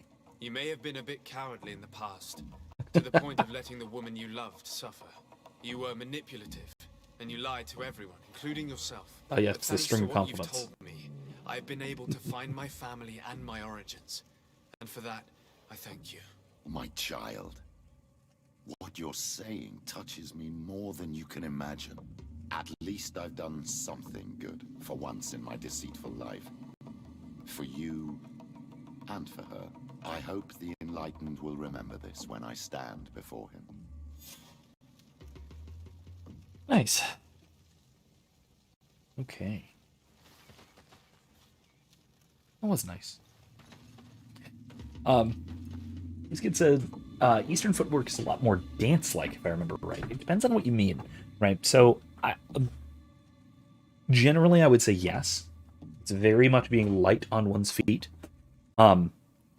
When you are in almost any stance in Eastern martial art, at least one foot is ready to move immediately. There's basically no weight on at least one foot because it's stabilizing. Or your balance is set such that it can shift to one or shift to another immediately, and you can basically just lift one foot off the ground. If you watch Tai Chi, is a great example of this. If you watch someone moving through the stances of Tai Chi, and whatever speed it's at, whether it's the traditional slow speed or if it's a full, basically combat speed Tai Chi. A Tai Chi practitioner, if you're doing the stances correctly, if you're doing the movements correctly, can stop at any point. Not just at particular stances, but even between movements. Can stop, freeze perfectly still, and be perfectly balanced. So it is dance-like in a sense. But at the same time, there are, let's say, more Western modes of dancing, especially sort of late Renaissance, early modern modes of dancing that developed alongside the traditional fencing manuals, that sort of thing, which are very similar to so yeah, we need Petrus and we need Vasco. That are more similar to that kind of solid footwork kind of thing, moving to a stance, and not really being concerned about the in between, not being really concerned about even the particular ability to move at a moment's notice.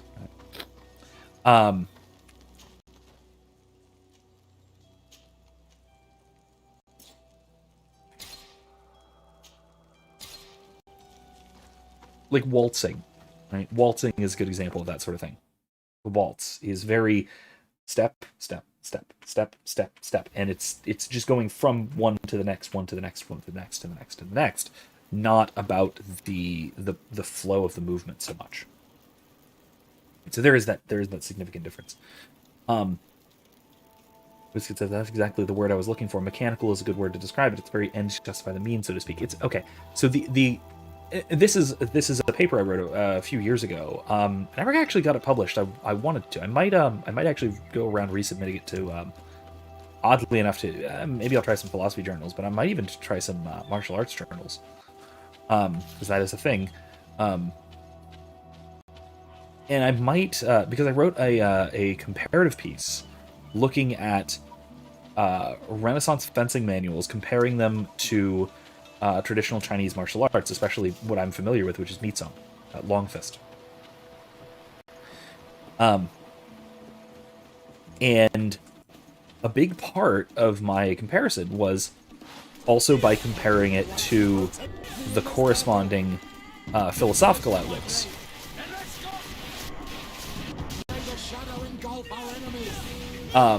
So like and then also linking it to the work of Martin Heidegger,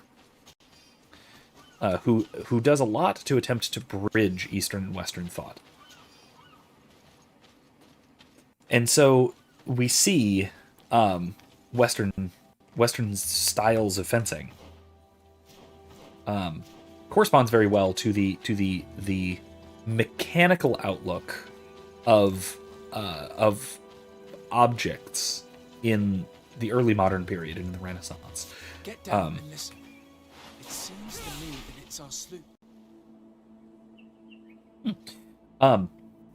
So, Western fighting forums examine the weapon and the design of the weapon and consider how it can be moved and manipulated to be effective in combat. Whereas Eastern fighting styles, and this is pretty much across the board, all of Chinese, Japanese, and from what I know of other Asian martial arts, which is fairly limited, to be fair, but this is at least certainly true for Chinese martial arts, the weapon is an extension of one's arm. You do not experience the weapon as a weapon, you experience the weapon as what it is doing, as stabbing, as slashing, as parrying, as blocking, as moving around you, like it is like you would experience punching as punching, not as curling your fingers into a fist, chambering it properly and twisting it. No, you're not doing that, you're punching, right? Similarly with a weapon in Eastern martial arts. Because right, that's why I said dance alike. It's fluid. Western fighting is much more mechanistic. Yeah. I think that's a fair description of the whole thing, of what I was just saying. Hey, who goes there? Crap! Who are you? And what are you doing here? Are you spying on me? I slipped. My name is de Sardet. I'm the legate of the congregation, and I was sent to find a young Naut, Alba. That dirty little eel slipped through my fingers. But this savage will soon tell me where to find her. Excuse me? I see you folks at the Ordo Luminis are as subtle as ever. Why politely ask when we can resort to torture? Only missionaries believe that these savages would help us without encouragement. But why are you concerned by my methods if you're looking for this young woman too? I do not like the idea of leaving a trail of blood behind, Johannes. The case that sends us here far exceeds your petty mission. So you'd better leave. I made a commitment to find this young woman and bring her back to her father. I will not give up so easily. I have been promised a substantial amount of money. And I care about my reputation. Ha! Your reputation? Your order has already lost the support of the Cardinal Mother for interfering with the Nauts. And here you are again involved in their business. You're putting nails in your own coffin, Johannes. I didn't see it from that angle. Well, I'm going back to San Mateus. I leave you this savage. Have fun, and happy hunting. Let's free this poor man. Wiskin said, yeah, right, that's the biggest difference between East and West, the relationship between the warrior and the weapon. Yeah, I think so. Like I was saying, so a couple of things about this. First of all, I might republish that paper just on my blog, if you'd be interested in reading it, before I actually find a proper publication for it. The other aspect of this is I keep thinking what a more fluid fencing style, like Western fencing style, would look like that isn't so reliant on the more stance-like and more solidified Western footwork. Makes me want to try it. I want to give it a try and see what I can do. Because I have some practice in sort of Renaissance fencing and even early modern small sword fencing, and I have a small sword over there, and I have a lot of practice in Eastern martial arts and in Mitsung Kung Fu, and I have a Jian in the other room, so do some crossover work would be fun.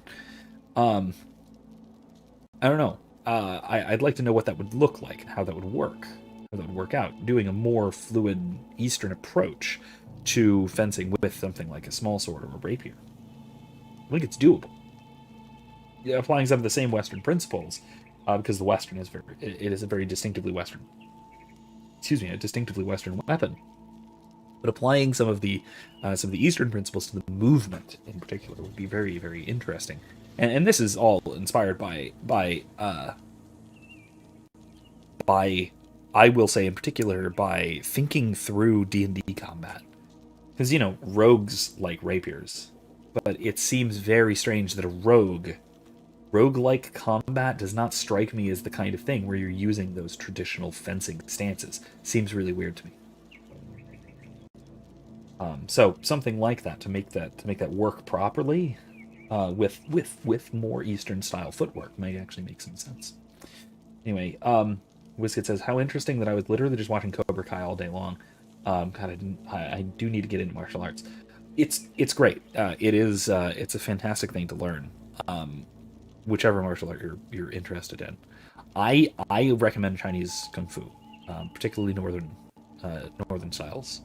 Mitsong, Shaolin, that sort of thing. But do what you want.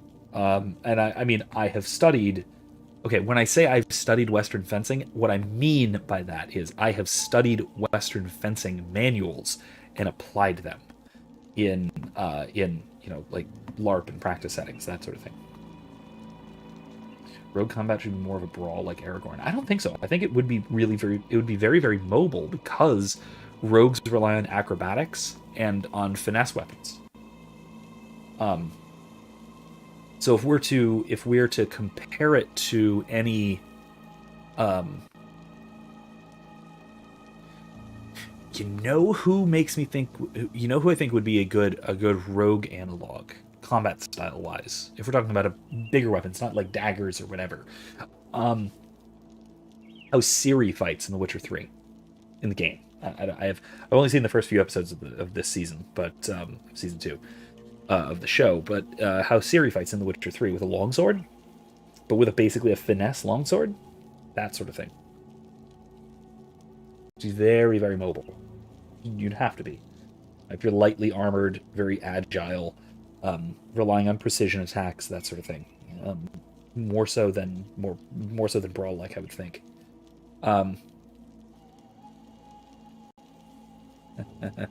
Lisa says, "I don't really care. Just something that takes itself seriously with people who match the sentiment."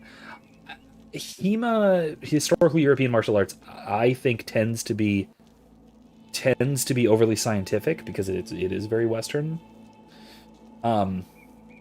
Scientific and historical. I find it hard to take martial arts seriously where shouting is part of the thing, part of what you're doing, which is why I don't really like southern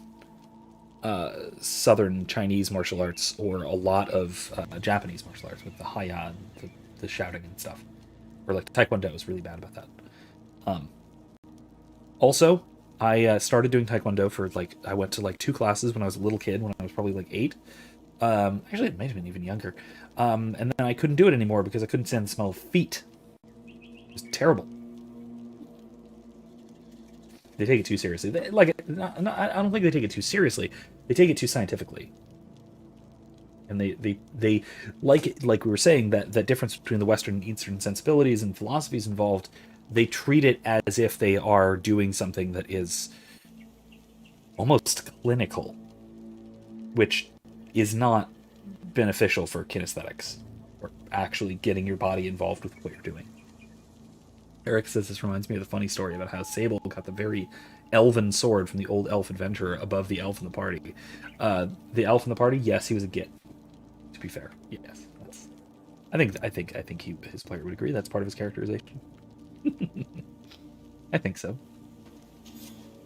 All right. May the grass be forever soft under your feet, Renaikse. I thought I was dead. He would have killed me, even if I had spoken. You're probably right.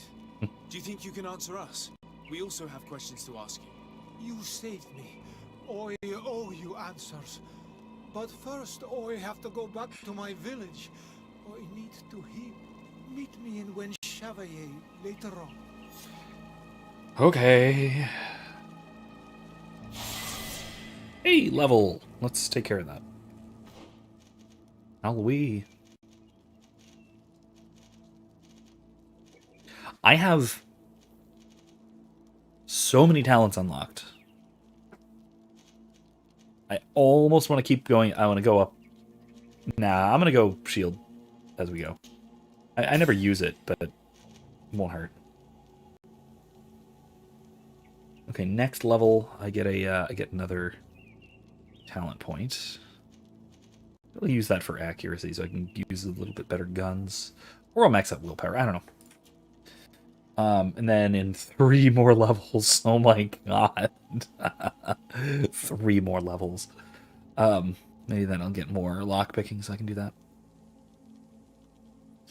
Biscuit says, I don't think the Hema Bros appreciate the more spiritual aspects of it all. I quit watching Scalagrim because he was overly scientific. I don't care really about the historicism. Oh, I love the historicism, but that's a separate issue. That's not martial art. Art. It's in the name. Come on, guys. Really? Sorry, Wiskid continued. I care about seeing it work and understanding the methods and thoughts behind the movements. Yeah, that's a completely different exercise. Should I do this now? This is a plot quest. The main story quest. I might as well. Yeah, it's right here. I might as well.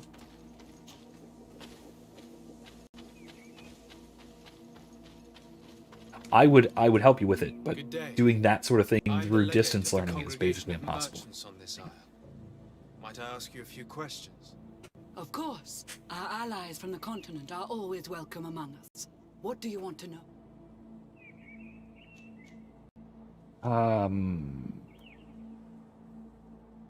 Have you heard about the Tenlin attacks on the village? I didn't know those creatures were given that name, but yes, I didn't we either. have heard Okay. talk about the attacks. We offered them our help and some comfort in their most difficult hour. In exchange for some inspiring conversation, I suppose. Of course. These horrible beasts have most certainly been sent by the demons of this isle. To chase only a few away would be of no use. If they truly desire peace, they must see the light. You haven't been victim of these attacks? On occasion, yes. But thanks to the Illuminated, we were able to chase them away with little effort. Okay. Could you tell me what your mission here is?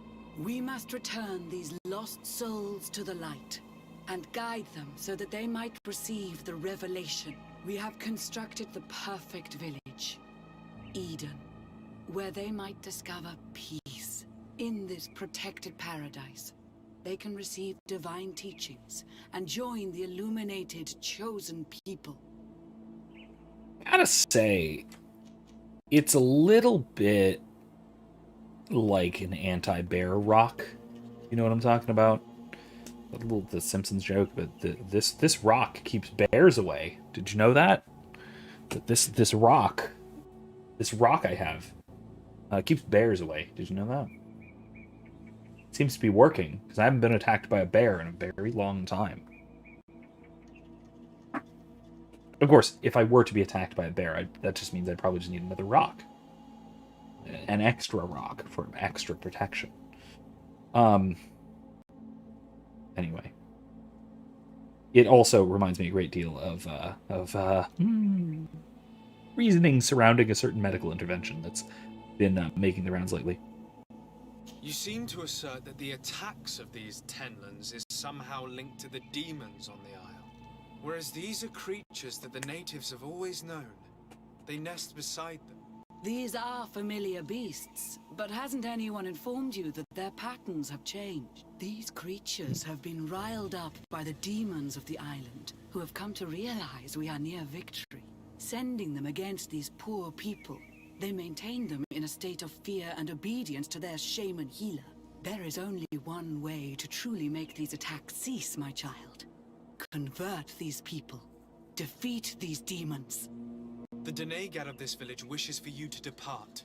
You disturb the tranquility of their village. And you expect us to obey him? Haven't you understood that he is a servant of the island's demon? To leave would be to abandon the simplistic souls of all those that follow him, ceding victory to the demon. No, my child. We will not leave this place until the light shines over every dwelling. What's it said, oh, like the campfire circle from SpongeBob. No, that apparently worked. That's an anti-sea bear circle. That apparently is functional. Because it at least shown to work in the show. I was talking about from this, this is a clip from The Simpsons. This is a little joke from Lisa basically making Homer look like an idiot, which is what happens in the show, basically. That's the show. Lisa makes Homer look like an idiot. That's the show. For 30 years, that's been the show. Watched The Simpsons too much. This is oldish. It's 10, 15 years ago. Anyway. But, sounds a little brainwashy? Yeah, Ptolemy just generally sounds a little brainwashy. A lot of their missionaries sound a little brainwashy. They're trying to evangelize to the natives, but they're not always doing so in the most effective or the most ethical way. And that's a big issue going throughout here. Earlier, WizKid said, I remember commenting on a Matt Easton video once about how there are essentially two camps when it comes to Kima. The guys who are all about history and the guys who desperately want to learn how to fight. That's true, and I think that you see this as well. I think the two represent... I mean, you can be concerned about history, but be concerned about history in a pragmatic sort of way. Right? And there's two kinds of historians. There's the document historians, and there's the... what would you call it? Experimental historians, I guess. People like, so you've got like the Matt Easton side, and you've got the Shadiversity side, where the Shadiversity side says, okay, look, there isn't historical documentation for this in particular, but it works, and they weren't stupid, so they would have figured this out. So it stands to reason that with this kind of a weapon, this is how they would have used it, even if the manuals illustrate something slightly different. Or this maneuver from the manuals opens you up to this counterattack necessarily, and it's obvious, and they would have figured that out. So why would this be a standard maneuver? It wouldn't be. You're either misinterpreting it, or it wasn't used, or it was discarded quickly. That's common sense. That is applying experimental technique to historical research using documentation, but applying the experimental technique. And then you have the more purist side, the Matt Easton side, where, no, it's in the manual. It's part of HEMA. Okay, but it doesn't work. Or this other thing, is not in the manual, so it's not part of HEMA. Yeah, but it works with the historical weapon. So, anyway, that sort of thing is a big divide in the HEMA community. But then you also have the more are you interested in, like you said, are you interested in actually the kinesthetics of it, what you are doing with your body and the weapon, rather than the what did they do in the past in particular with the weapon. That's another separate issue, and it's a separate division as well. It said the Homer when Homer isn't making Homer look like an idiot. Okay, yeah. I do like Lisa, though, when she isn't being an insufferable liberal. That's true. That is true. That changes around from season to season, though, I think, from what I remember. Like I said, I haven't followed The Simpsons, but I do recognize that her attitudes are very different depending on the political climate of the day. Interestingly different. Winston says, I care about the history, but mostly just want to learn how to fight, and that's that mindset and mentality. I think Shad's style. I think I like Shad's style a bit more, except for how much of a spurg he is. What, if you didn't see his video today about sticks? Oh, he had a great video today. About sticks. Definitely spurging out about sticks. The Denegad of this village wishes for you to depart. Oh, we already did this, okay. No. I must go. We're going to need to find some leverage if we want to force these missionaries to leave. Perhaps searching through their belongings will give us something we can use to put pressure on.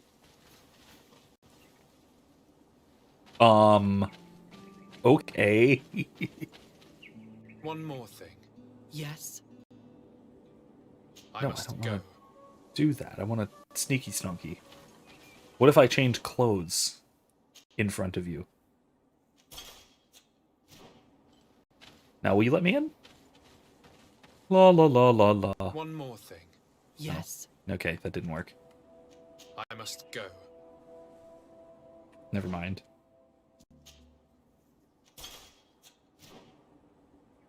Can I go up and around? Sneak snonky in this way? I think I can. No, I can't. This is the same way around. Darn it. That was dumb. Big old dummy. Oh, can't go around that way.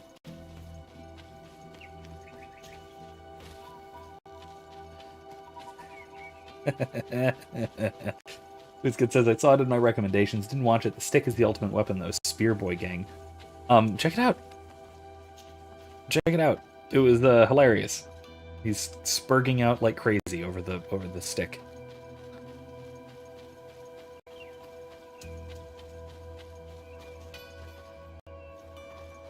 Guy is obsessive about the stick. It is the basic form of the weapon. Of any weapon. Any other weapon is just a more elaborate or different form of a stick.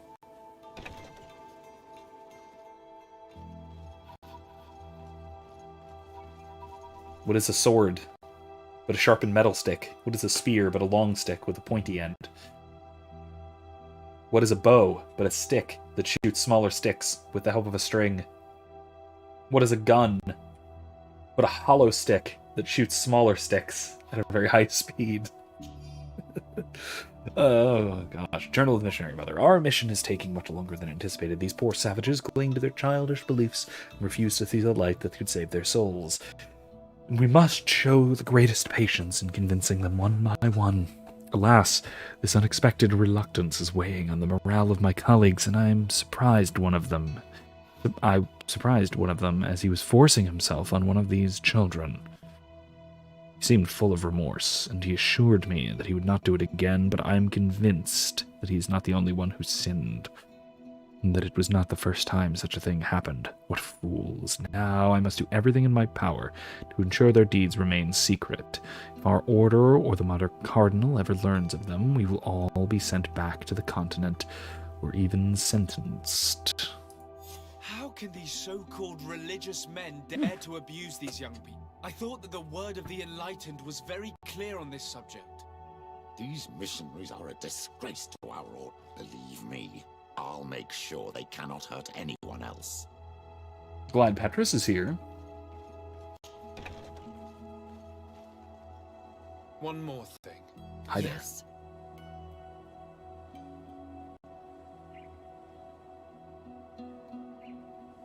Wait, what?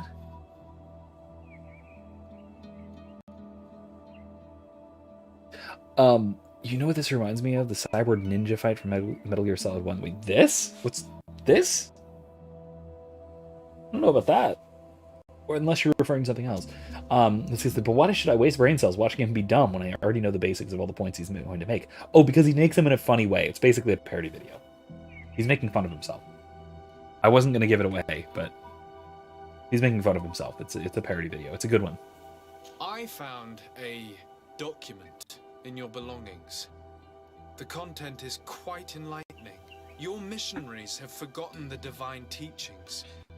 Are not all forms of abuse against your religious commitments? A few missionaries did stray from the path. This is true. But our mission is too vital to let their zealous natures dissuade us. Zealous? You should have never read that. What? Hey, why are you hitting me? The poison on my blade. And let's go! May the enlightened protect me in this battle. Let's see if you can ward off this.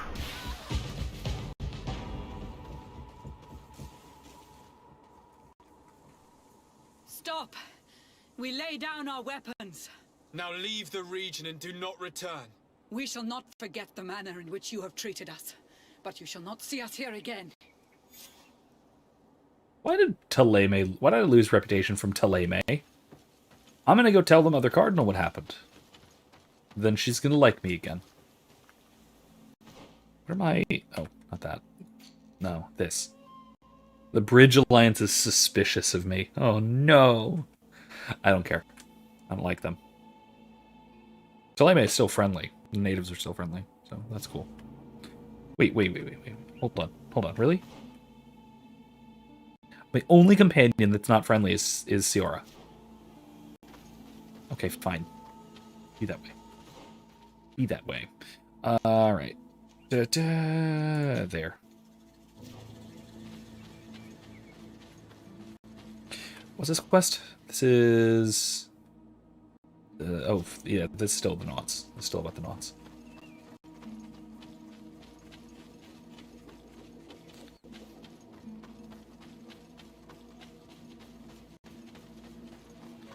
And I think... if I can... yeah, I'll stop by my campsite on the way, and I'll switch out Petrus for Siora. No, the thing, everything is an extension of the stick thing. Oh, okay, that is an extension. Oh, that's the Cyborg Ninja, the exact same monologue. Okay, I getcha.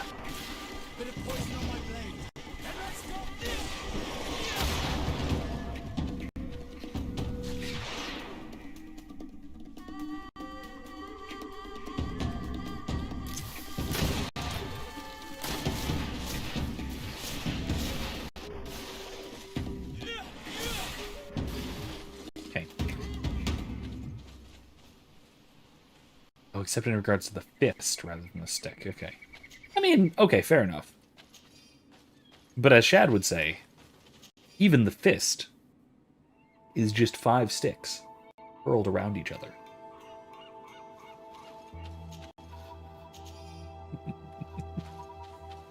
And I'm basically just quoting from the video at this point, so I'll let you watch it.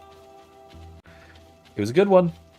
Like I said, I recommend. Where is my camp? How did I pass my camp? What is this? This is ridiculous.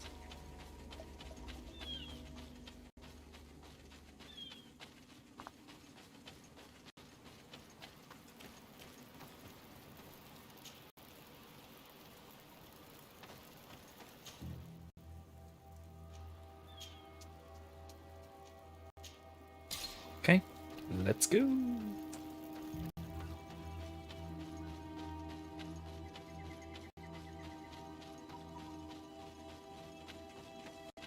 When Chevalier.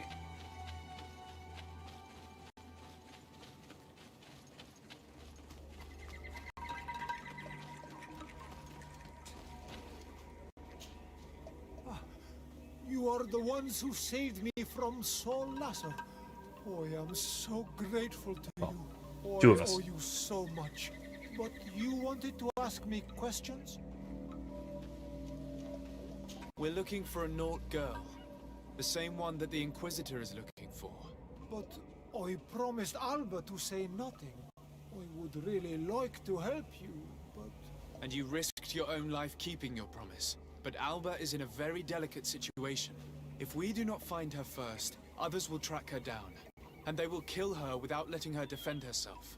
So she was right to be afraid, that poor girl. She came here saying she was being chased. I led her into the forest nearby to a cave where she could hide. If you have one of your notes, I'll show you where she is. Okay. Thank you. Did you want anything else? No, that's I all must for go. now. Goodbye. Follow-up question. Mostly unrelated question. Wow, that's bar.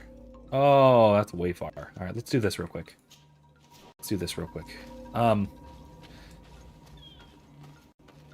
Eddie, where you're at, up in Minnesota, or Michigan. Michigan? It's Michigan, right? Yeah, it's Michigan.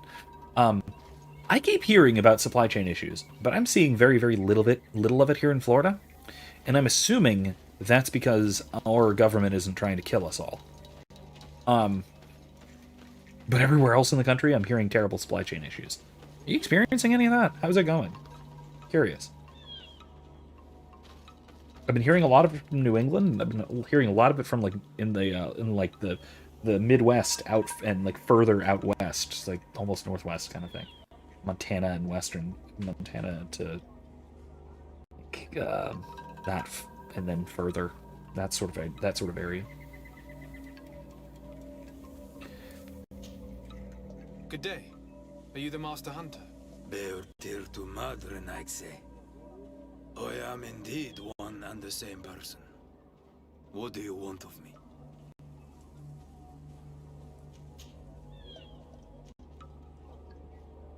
What can you tell me about the Tenlands? They are normally very peaceful creatures. Very calm. But who defend their young with fury. During the attacks, I noticed that they were not all the same. Not all from the same nest. What do you mean? That the other beasts don't come from here, but from other places. And that they are coming more and more often. The Denegad, Katasach, spoke to me about the animal attacks. Can you tell me more? The Tenlands have been angered. They are very angry. The beasts have always a little lived redundant. here, but they only attack if we tread near their nest. Of late, they attack on sight. There have been many wounded, and some of our young have even disappeared. It may be that the Tenlands killed them, but it is also possible they followed the missionaries. Okay. Were there many victims? Many wounded. Thanks to the healing powers of the Donegad, they survived. But the attacks happen more and more often. And they come with greater fury. I try to chase them away. To destroy any nests that I found. But still, more of them come. And now our children disappear. Distress alone could kill our village. Can you tell me who the children are? A young fisherman and a gatherer. You will find the sister of the woman and the brother of the man in the village. I will go and see them. Interesting. I must They're it sounds to me like they're being driven out of wherever they usually are, whether that means by predators or whatever else. Wait, he has more to say. And he says apparently it's worse in the cities. Out here in the middle of nowhere, we're okay. Haven't had as many problems with cat litter lately. A few months ago, we were getting practically none.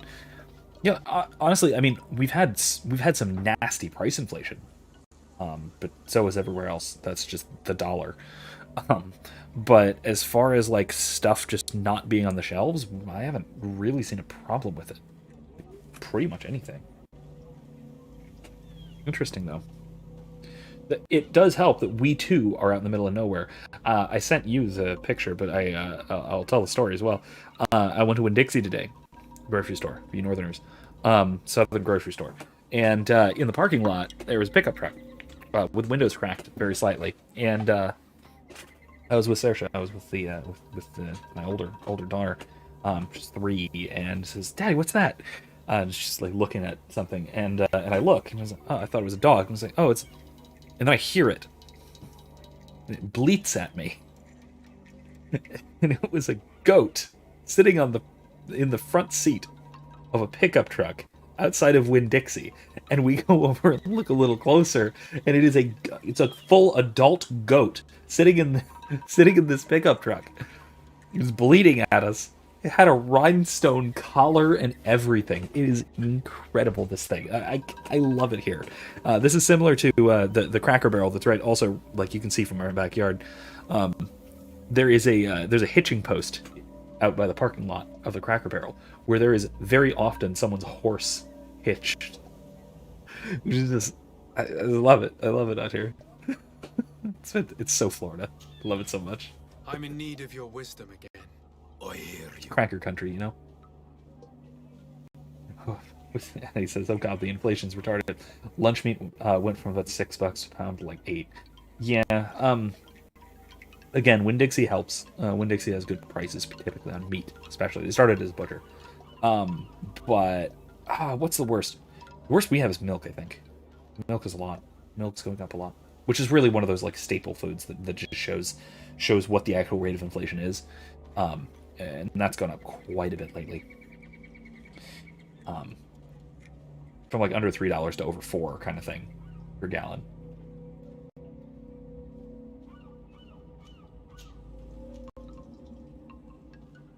We haven't asked I this believe yet. I can help you in your fight against the Tenlands.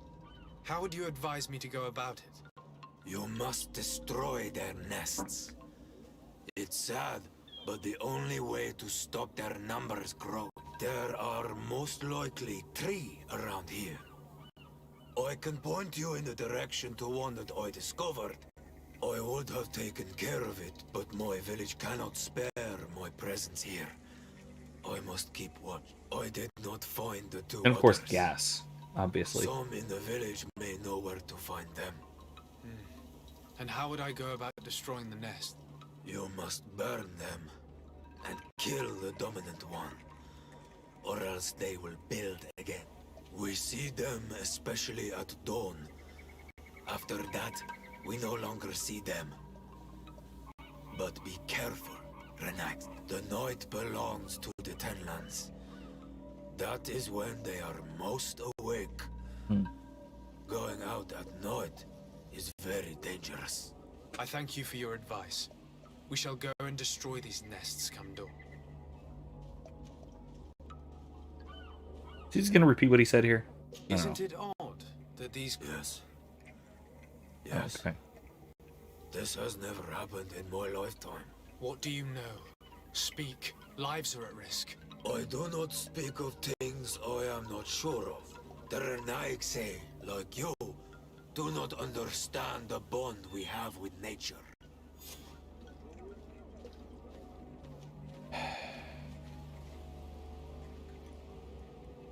Huh. Okay. What do you know about the missionaries? The Mind Shakers. They came here before the attacks of the Tenlands and buzz around us like flies. They speak of light, of demons, and the soul. Their words make little sense. All that they want is for us to join their village, and that we serve them as if they were Tier. They want to make us Renaigse. They want to sever our bond with our lands. Their words do not touch those old enough to understand. But the young are sometimes swayed. And listen, they follow them to their Eden village. And they become their servants. Their bond is cut. Have you tried to fight? No. But some have fought. Because they treat the young girls badly. I think if not for the attacks, no one would have turned to them and their Lord. But hope fled our village. And the weak of courage have doubts and listen to their lies. It sounds as if the attacks began at a timely moment for the missionary. Is there anything that we might be able to do for you?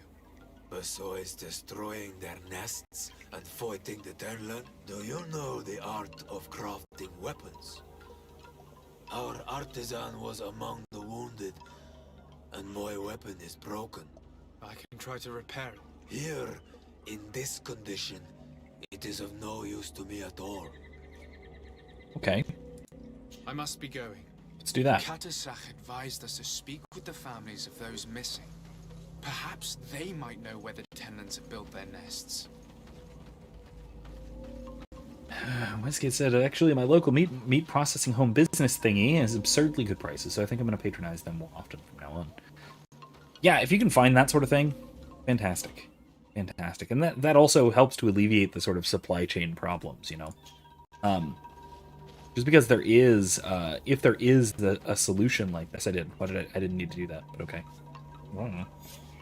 Here is your weapon. Uh-oh. Am I dropping? It has been made new. Thank you. Sorry about that. You have given it back its purpose. It belonged to my master before me, and you have understood its nature.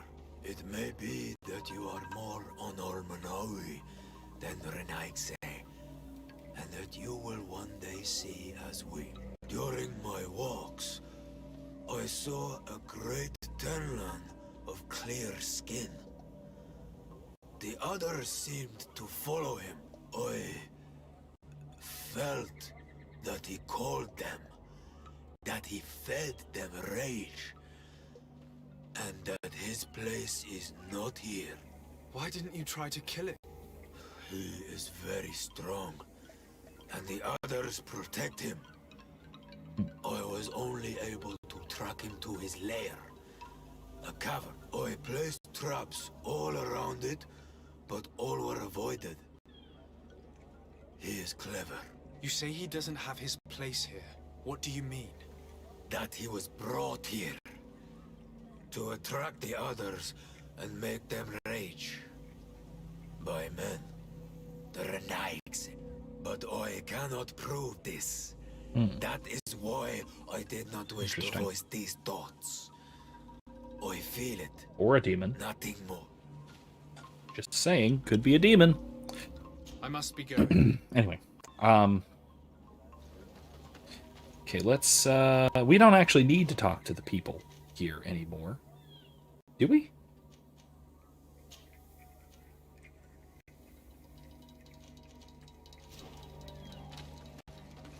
Yeah, we do. Yeah, we still should. Why do I keep dropping? Why do I keep doing weird loading screen things? Anyway, as I was saying though, I think, I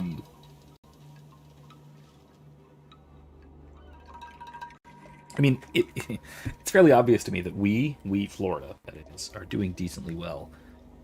In part just because winter here is nice, but more importantly because, well, we're not eliminating large portions of our workforce by government fiat, like a lot of places around the country are. A lot of places around the world, for that matter.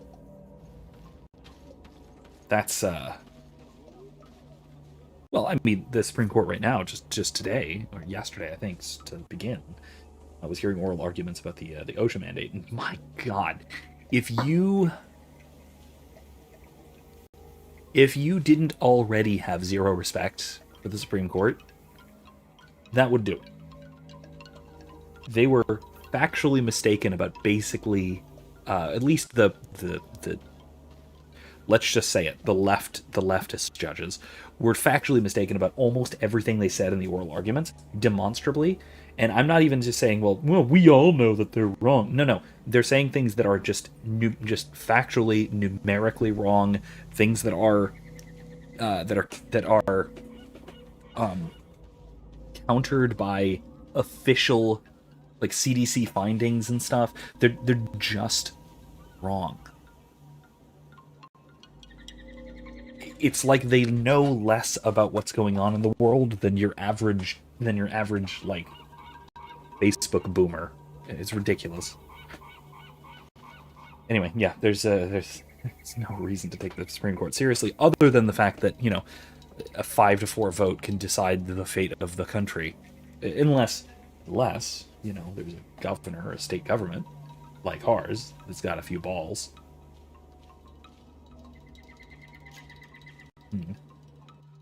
Good day. I've been sent here by your Denegad. He asked me to help you. I hope he is right, and that you are not like the Mind Shakers. My sister has gone. It is for that very reason that I'm here. To attempt to find her or to understand what has happened.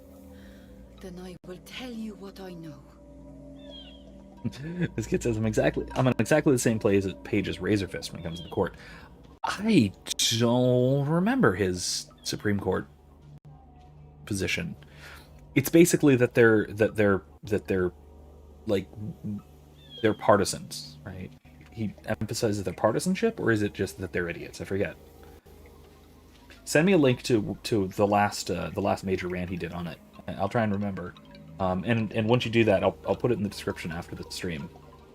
But yeah, send me that. Because I forget, and feel free to also give me a summary. I actually forget what exactly his take on the matter was. How long has she been missing?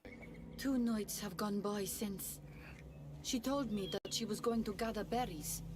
It was early in the day, but she never returned. I called for her from the edge of the village, in vain. He hates them utterly, pretty much for both reasons. Do you know Okay. where she usually goes picking? Certainly. In the clearing. Okay. We find a great many berries there. Yeah, they're the one institution we have in our country, at least in the government of our country, that is still, it still has a kind of air of.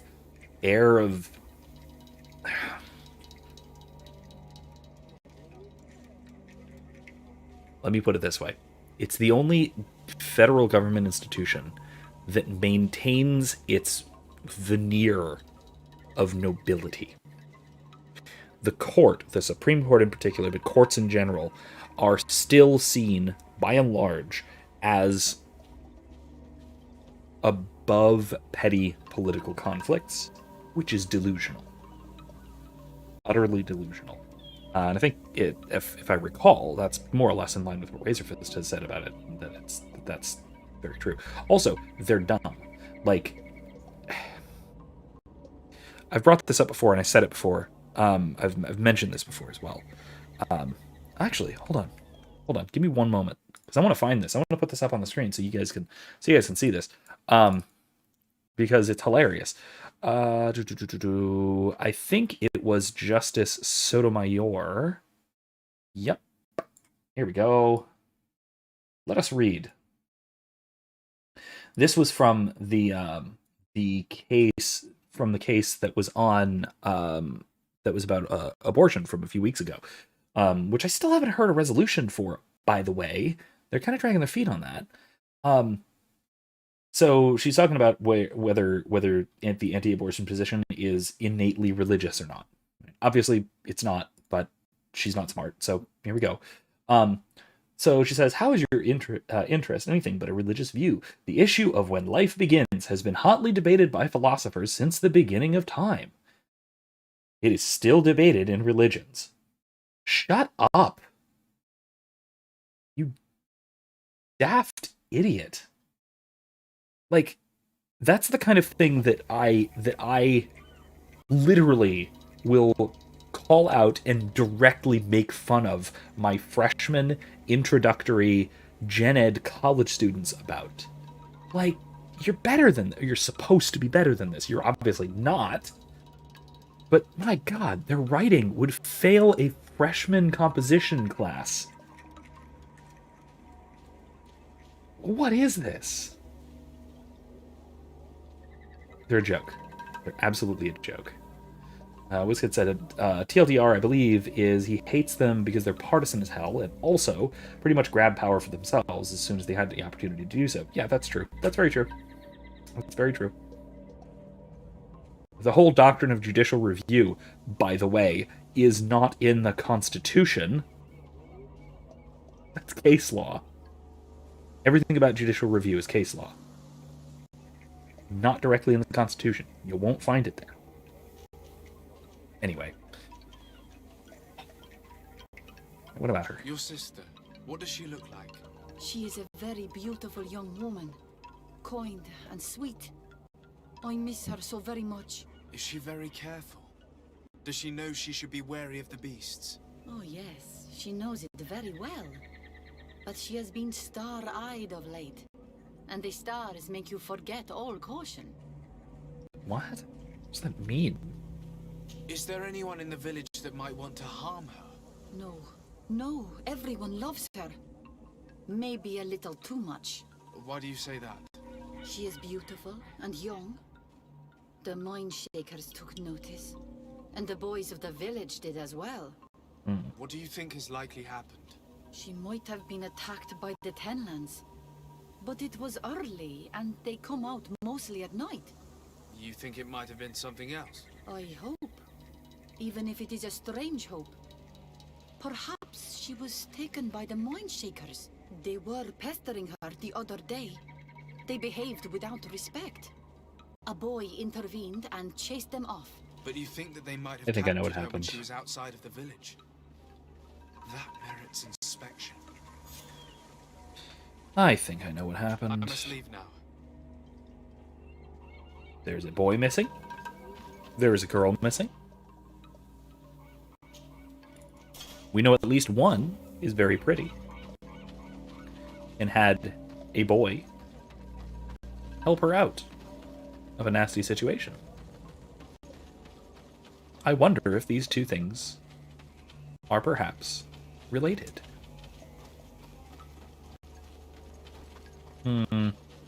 We'll have to see, shall we? All right, how about this guy? Good day. My name is Desardet, from the congregation. I've been told that someone dear to you has disappeared. Yes, my little brother. He left to go fishing, like every day, and he did not return. Your Doneigad asked me to help you. Any information you can give me will be very useful. This is true? I hope your words to be heartfelt. My insides are twisting in fear that my brother is lost. Can you describe your brother for me? He is young, rather tall and strong. The Yep, girls 100%. find him I called it. He is such a nice boy, but he is wild off the tether, and often his curiosity gets him in trouble. Yeah, so he and the sister absconded together.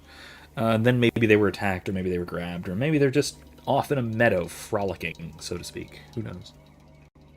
Can you tell me more precisely when he disappeared, where, and under what circumstances? It was 2 days past. I I saw him same leave time. to go fishing, as he was often to do. And you cannot remember anything out of the ordinary? No, he was full of joy, full of life. I am so worried about him. Wonder why he was full of joy. Why am I acting suspicious about him being full of joy? Whatever, I need to be suspicious. I'm suspicious. Did your brother have any enemies? No, I can't think of anyone who gosh. would plant strangleweeds in his garden. Perhaps a youthful rivalry. He didn't get along particularly well with the Master Hunter, but it was nothing serious. Perhaps the missionaries. He did get into a fight with them, but they surely wouldn't have taken him. It's still a lead. Was he close to anyone? He has been dreamy and more joyful than usual. Those are Yep. signs of someone stricken with love. But I called it. he no longer wants to share secrets with me.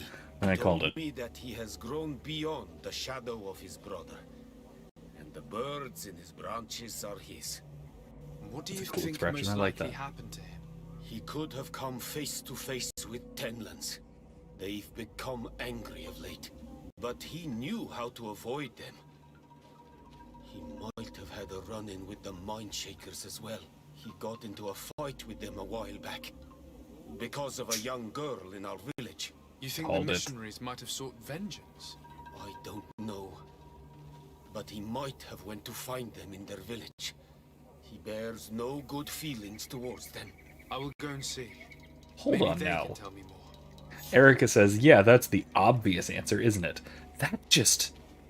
I must be leaving. That just implies very strongly to me that that's not what happened. What is that? Hold on a minute. Hold on a minute. Wait, whoa. Hold on now. Are you implying that I'm wrong? Okay. Now I'm all... I don't know. Okay.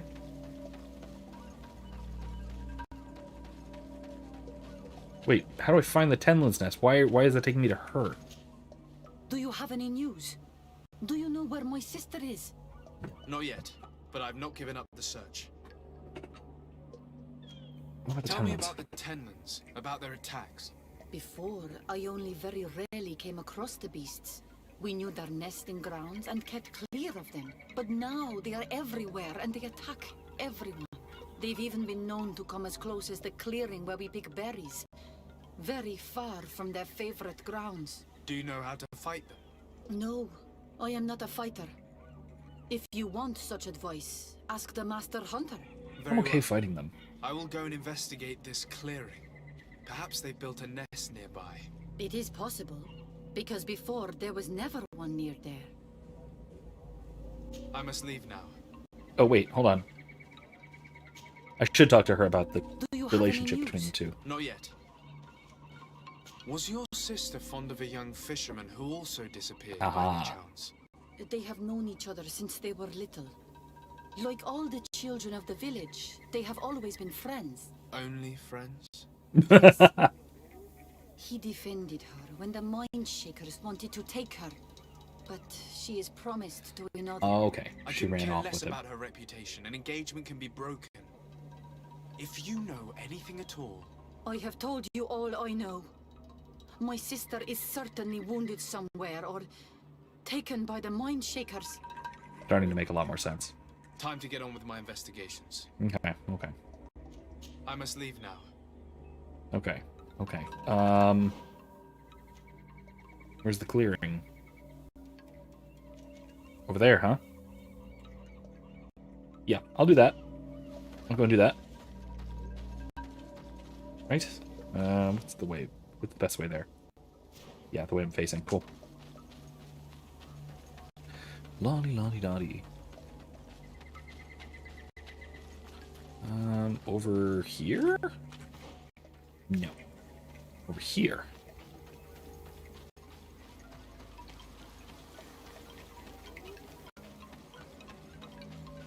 All right. Given the presence of the Tenlins in this clearing, there must be a nest not far from here. A bit of poison on my blade. Then let's go! These things aren't so tough.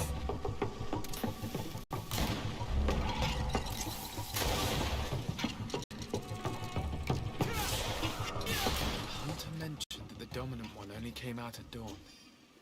I should come back late. Well, I can blow up the thing now, too, right? I can blow this up. It is dawn, the ideal moment. I must kill the dominant one before destroying the nest. A bit of poison on my blade. Then let's go! Let's see if you can ward off this fate. Okay. That wasn't so bad. A bit of poison on my blade. Then let's go!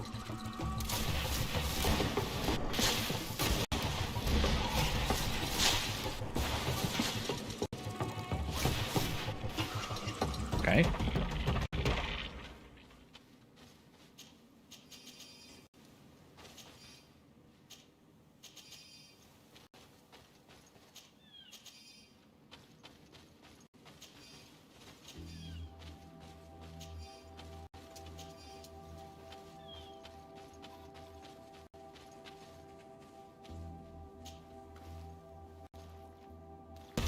Ah, boom.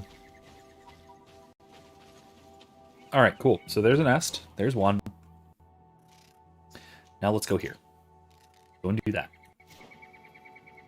Okay, cool. Let's go.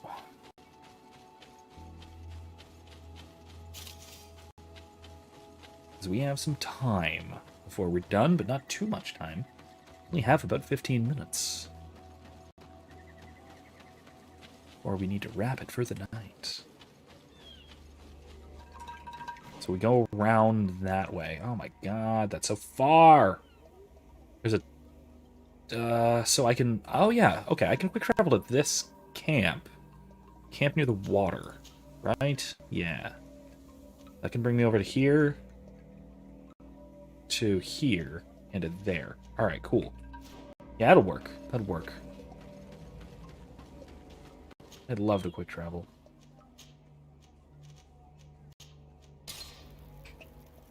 Cool. All right. Let's go across that bridge right now, so we don't have to do it later. Go do that. 10 lemons.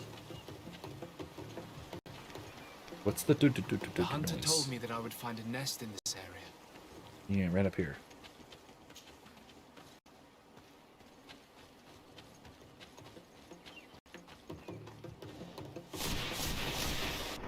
Bit of poison on my blade. And let's go! It is dawn, the ideal moment. I must kill the dominant one before destroying the nest.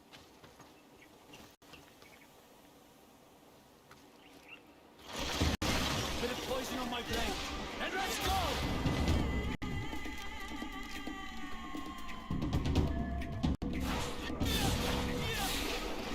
Let's see if you can ward off this.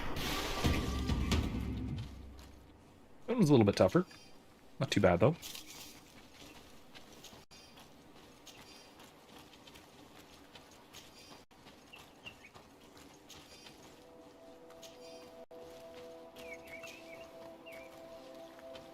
Run away! Alright. And I already got that, because that was a skill altar that I got at some point. Alright, let's move on. That's not right.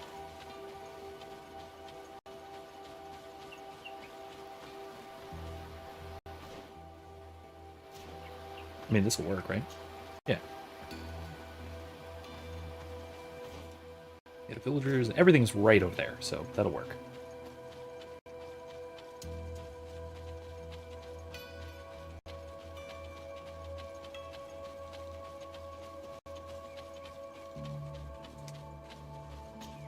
A basket full of berries and a trap full of fish.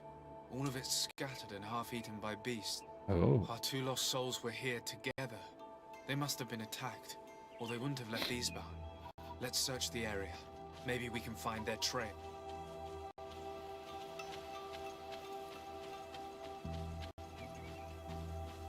Nope, out of the area.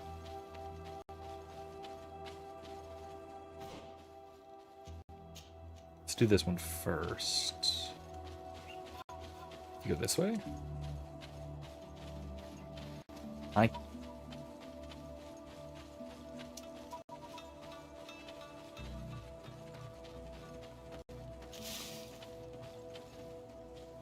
There's more tenlins. I think that's what those are.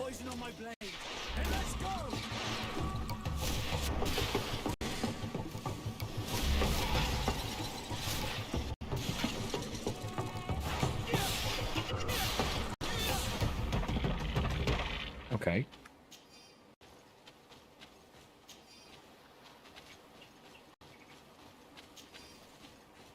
Well, there's my camp. That's not right. I hope they're still alive. I hate when love stories go awry, says WizKid. Yeah, true. I have to say, this game is not full of happy endings for things, so I'm not overly optimistic. But I can hope as well. No, this isn't right. Where the heck am I supposed to look?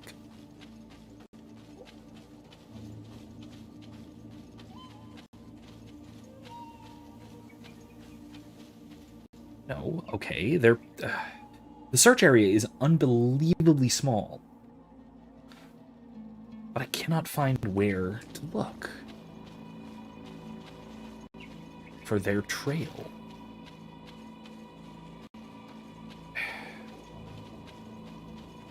Oh, okay. This is it. I found blood. It's not good. Not great. Oh, in the cave. Okay, the cave that we're going to. That cavern seems home to some creatures. Where Let's be wary. Where our well other be the friend lair is of supposed that to be great Tenland the hunter spoke of. supposed to be This must be keeping where our keeping boat's watch. hiding. The Alva poor as well. girl. She must have been desperate to take refuge in there.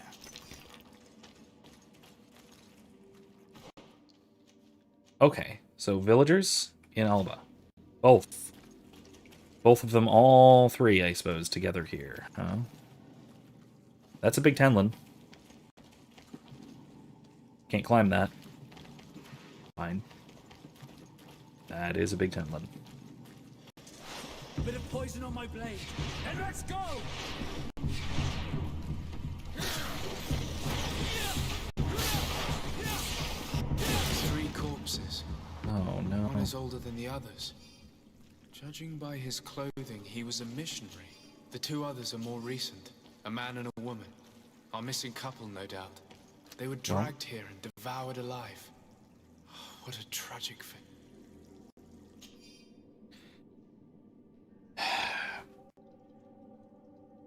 On the body of a missionary. Hilarious. Be especially prudent bringing the large white tenlet inside this cave. It's terribly ferocious, and the other beasts obey its orders. Our whole plan depends on it, so try not to become another of its victims. I cannot believe that these missionaries used such a ruse to achieve their goal. 2 youths died because of them. Now you understand why some of us fought Eddie. against the Renags. Their words are always sweet, but all they bring is death. Sorry, Eddie. Bit of poison on my blade. And let's go!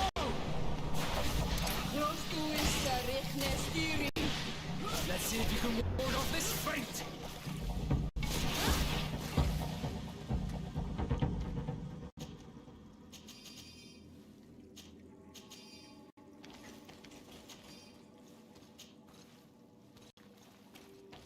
Let's return to the village.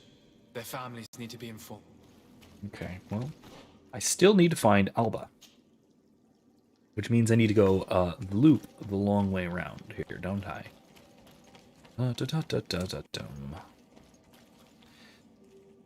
Sorry, buddy. Eddie says, no, this is why I can never get attached to characters. Maybe these are Albert's thing. Maybe. That's a little way upwards, though. Let's check it out. See what this is. Is this an exit? Oh, no, it's a little camp. Wow. With candles and everything. Alright, I'm just gonna fall. That's fine. What's fall damage? Who cares, right? There's a cave entrance. Oh, okay, no, I found it, I believe. The poor girl. And the Vorstier say. Darn it. The beasts have killed. It breaks my heart. Of course they did. But we should search her. She may still have Reuben's journal. Yeah. No, she has Alba's journal. I was so happy to be a part of the Naughts to finally sail the seas, but then my father decided to start searching for me. My captain told me that my father had arrived on Tier 4D to try and find me. If he finds me, he'll bring me back to the convent, and I'm certain this would kill me. How could I bear to be locked away after having known freedom? I was told that a legate of the congregation was looking for me. My father must have asked their help in finding me. Fortunately, the captain offered to take me to San Mateus, where a boat would soon depart for the continent. I can simply go there. Nothing went as expected. I don't understand. There's no ship departing, and I caught a glimpse of my father at the tavern. But I won't let myself be captured. All I have to do is go inland and hide until my dad and the legate give up their pursuit. I've met a native, a guide. He told me about a cave where I should be left in peace. I'll wait there, hoping my father eventually forgets about me. Going by Alba's diary, Reuben had planned his attack well. He began by putting pressure on her using her father, then our investigation. It's because of us that she fled New Serene, and because of her father and Johannes that she left San Mateo. The traitor. He must be the one who wants to sell our secrets, and he didn't spare Albert to do so. He will have to report to us. We should return quickly to New Serene to talk to the Admiral. We will do that. We will do that. First, we need to hop down here. Whee! Get out of this cave.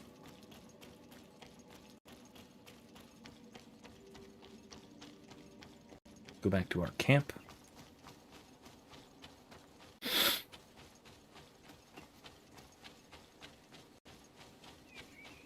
Should be over here.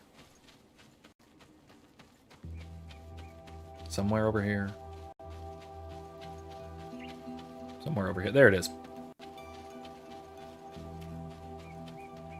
We got 8 minutes. I think we can finish both of these, right?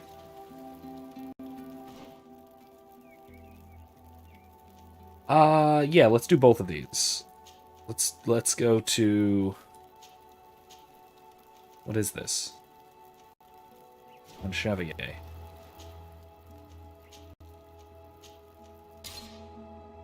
I think we can probably do both of these quests. If we have an extra couple of minutes left over, it'll be fine. It's not a disaster. Because I think this will actually be finishing up both of these parts of the quest, and we'll be back to New Serene, and then we'll actually help Constantine next time. I found him, but I'm truly sorry your brother is dead. May the earth welcome him. I felt it. How did it come to pass? He knew every stone on our lands. It couldn't have been an accident. He had a liaison with a young girl from the village. They would meet in a clearing, and they must have forgotten the hour. Night took them by surprise, and a tenman crossed their path. I found both of them, in the cavern of the beast. How terrible. Why did he go to see the girl in secrecy? They could have... I must recover his body, to give it up to the earth, as is our custom. Where is... With the body of the girl he loved, in a cavern near the clearing. But it is a dangerous place. Other tenlans might still be roaming there, though I did kill quite a few. I have a duty owed to my little brother. Thank you, Onolmenawi. I will not forget it. I must be leaving. Erica says, I think quite truly, then Eddie, you're not a very good match for a Curse of Strahd game. I think you might be right there. That is not it's not a story with a lot of happy endings.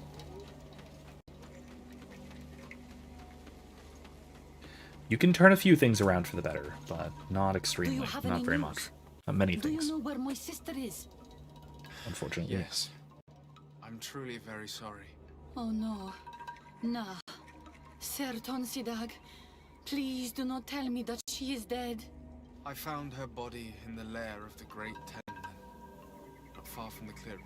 But how could she have been surprised by the beasts? She knew the danger. She went out to meet the young fisherman. The time must have flown by, into the night. I'm so sorry. We found them both dead. I must bring her body back to carry out the rite. You should not go alone. I killed as many as I could, but it would be better to be prudent. I shall follow your counsel, Onolmenawi. 2 deaths are enough. Thank you. Thank you. I must leave now. Okay. That's that. That's that? No. That's that?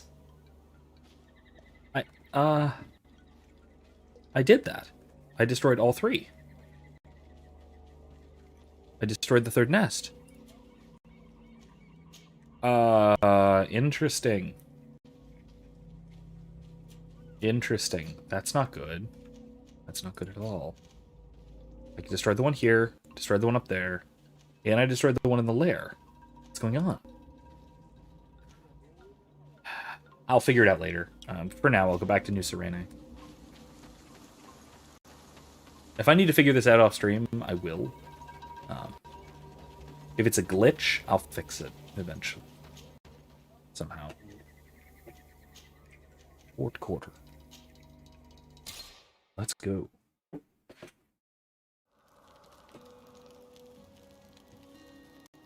Okay.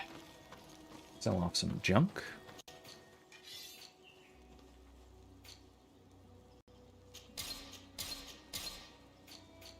Anything new? No. I don't think so. No. Let's get out of here. 3 minutes? We can do it. Scotch, by the way. I have a wonderful little decanter set that I've been really, really liking. He said, no, I can handle it, just not in these kinds of circumstances. You kind of need to go into Curse of Strahd expecting everyone to die. That's true.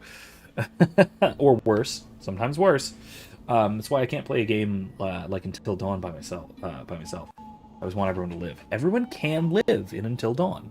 Except for the one guy. There's one character. Okay, fine. There are 3 characters who have to die, and 1 who either dies or something worse.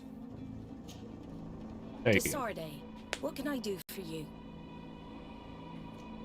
Our investigation is well underway, but the culprit is not who we thought. What do you mean? We found Alba, but she was innocent. In fact, her captain used us and her father to scare her. It's because of us that she fled.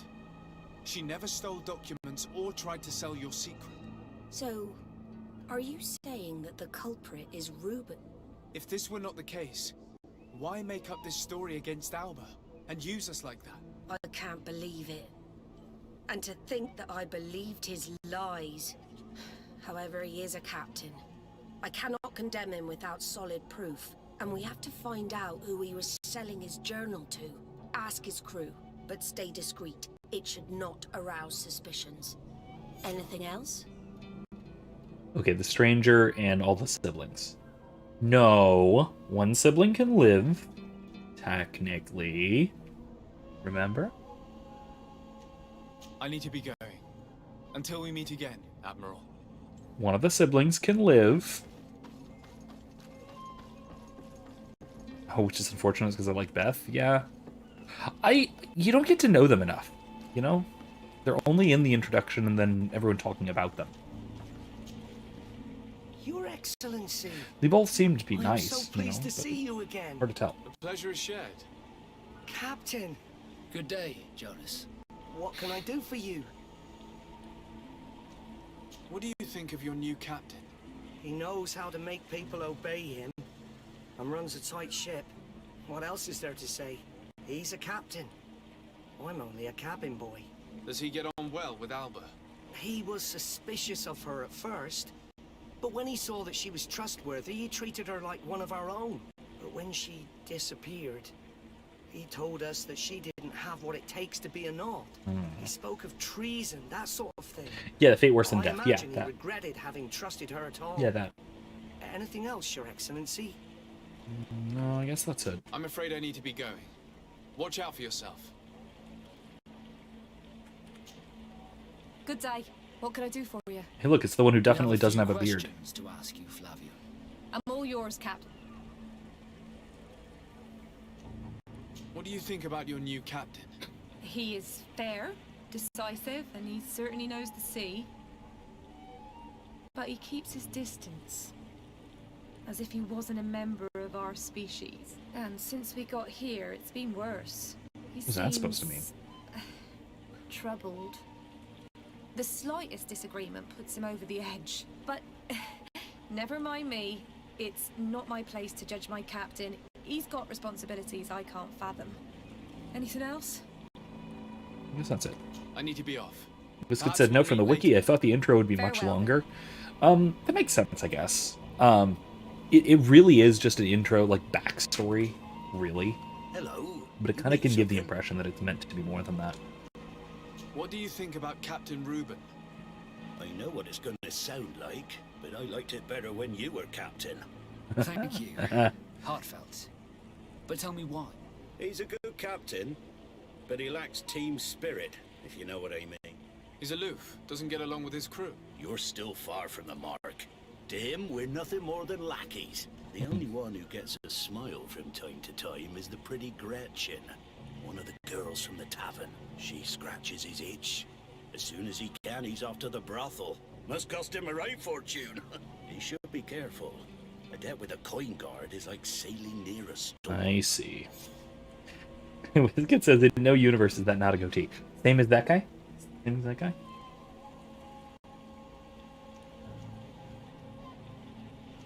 No, let's not raise suspicions. If he's a loner, would make sense he needs some company from time to time. And as captain, he must have the means. Yes, you are certainly right. Well, none of my business. Anything else? Okay. I need to go. Farewell. Alright, well, next time we will start off by checking in with the brothel. Great place to start, right? Anyway, that is all the time we got for tonight. So, thank you guys for joining me. I hope you will continue to join me again next time on Thursday. We're going to be back to Dragon Age Inquisition. Now that we've got all of our companions together in Skyhold, we've got to figure out some Skyhold stuff. I've been working and fiddling around with some new mods and new mostly appearance-y stuff. But should be good. Skyhold is pretty much all set up. We're gonna have to do a little bit more stuff to do with that, and do some we're probably gonna do a lot of side quests this week and maybe next week. So that should be a lot of fun. Should be a lot of wandering around, a lot of us talking about stuff. So I'm greatly looking forward to it. So thank you all for joining me tonight, and I hope to see you next time. Merry Christmas, everyone, and have a good night.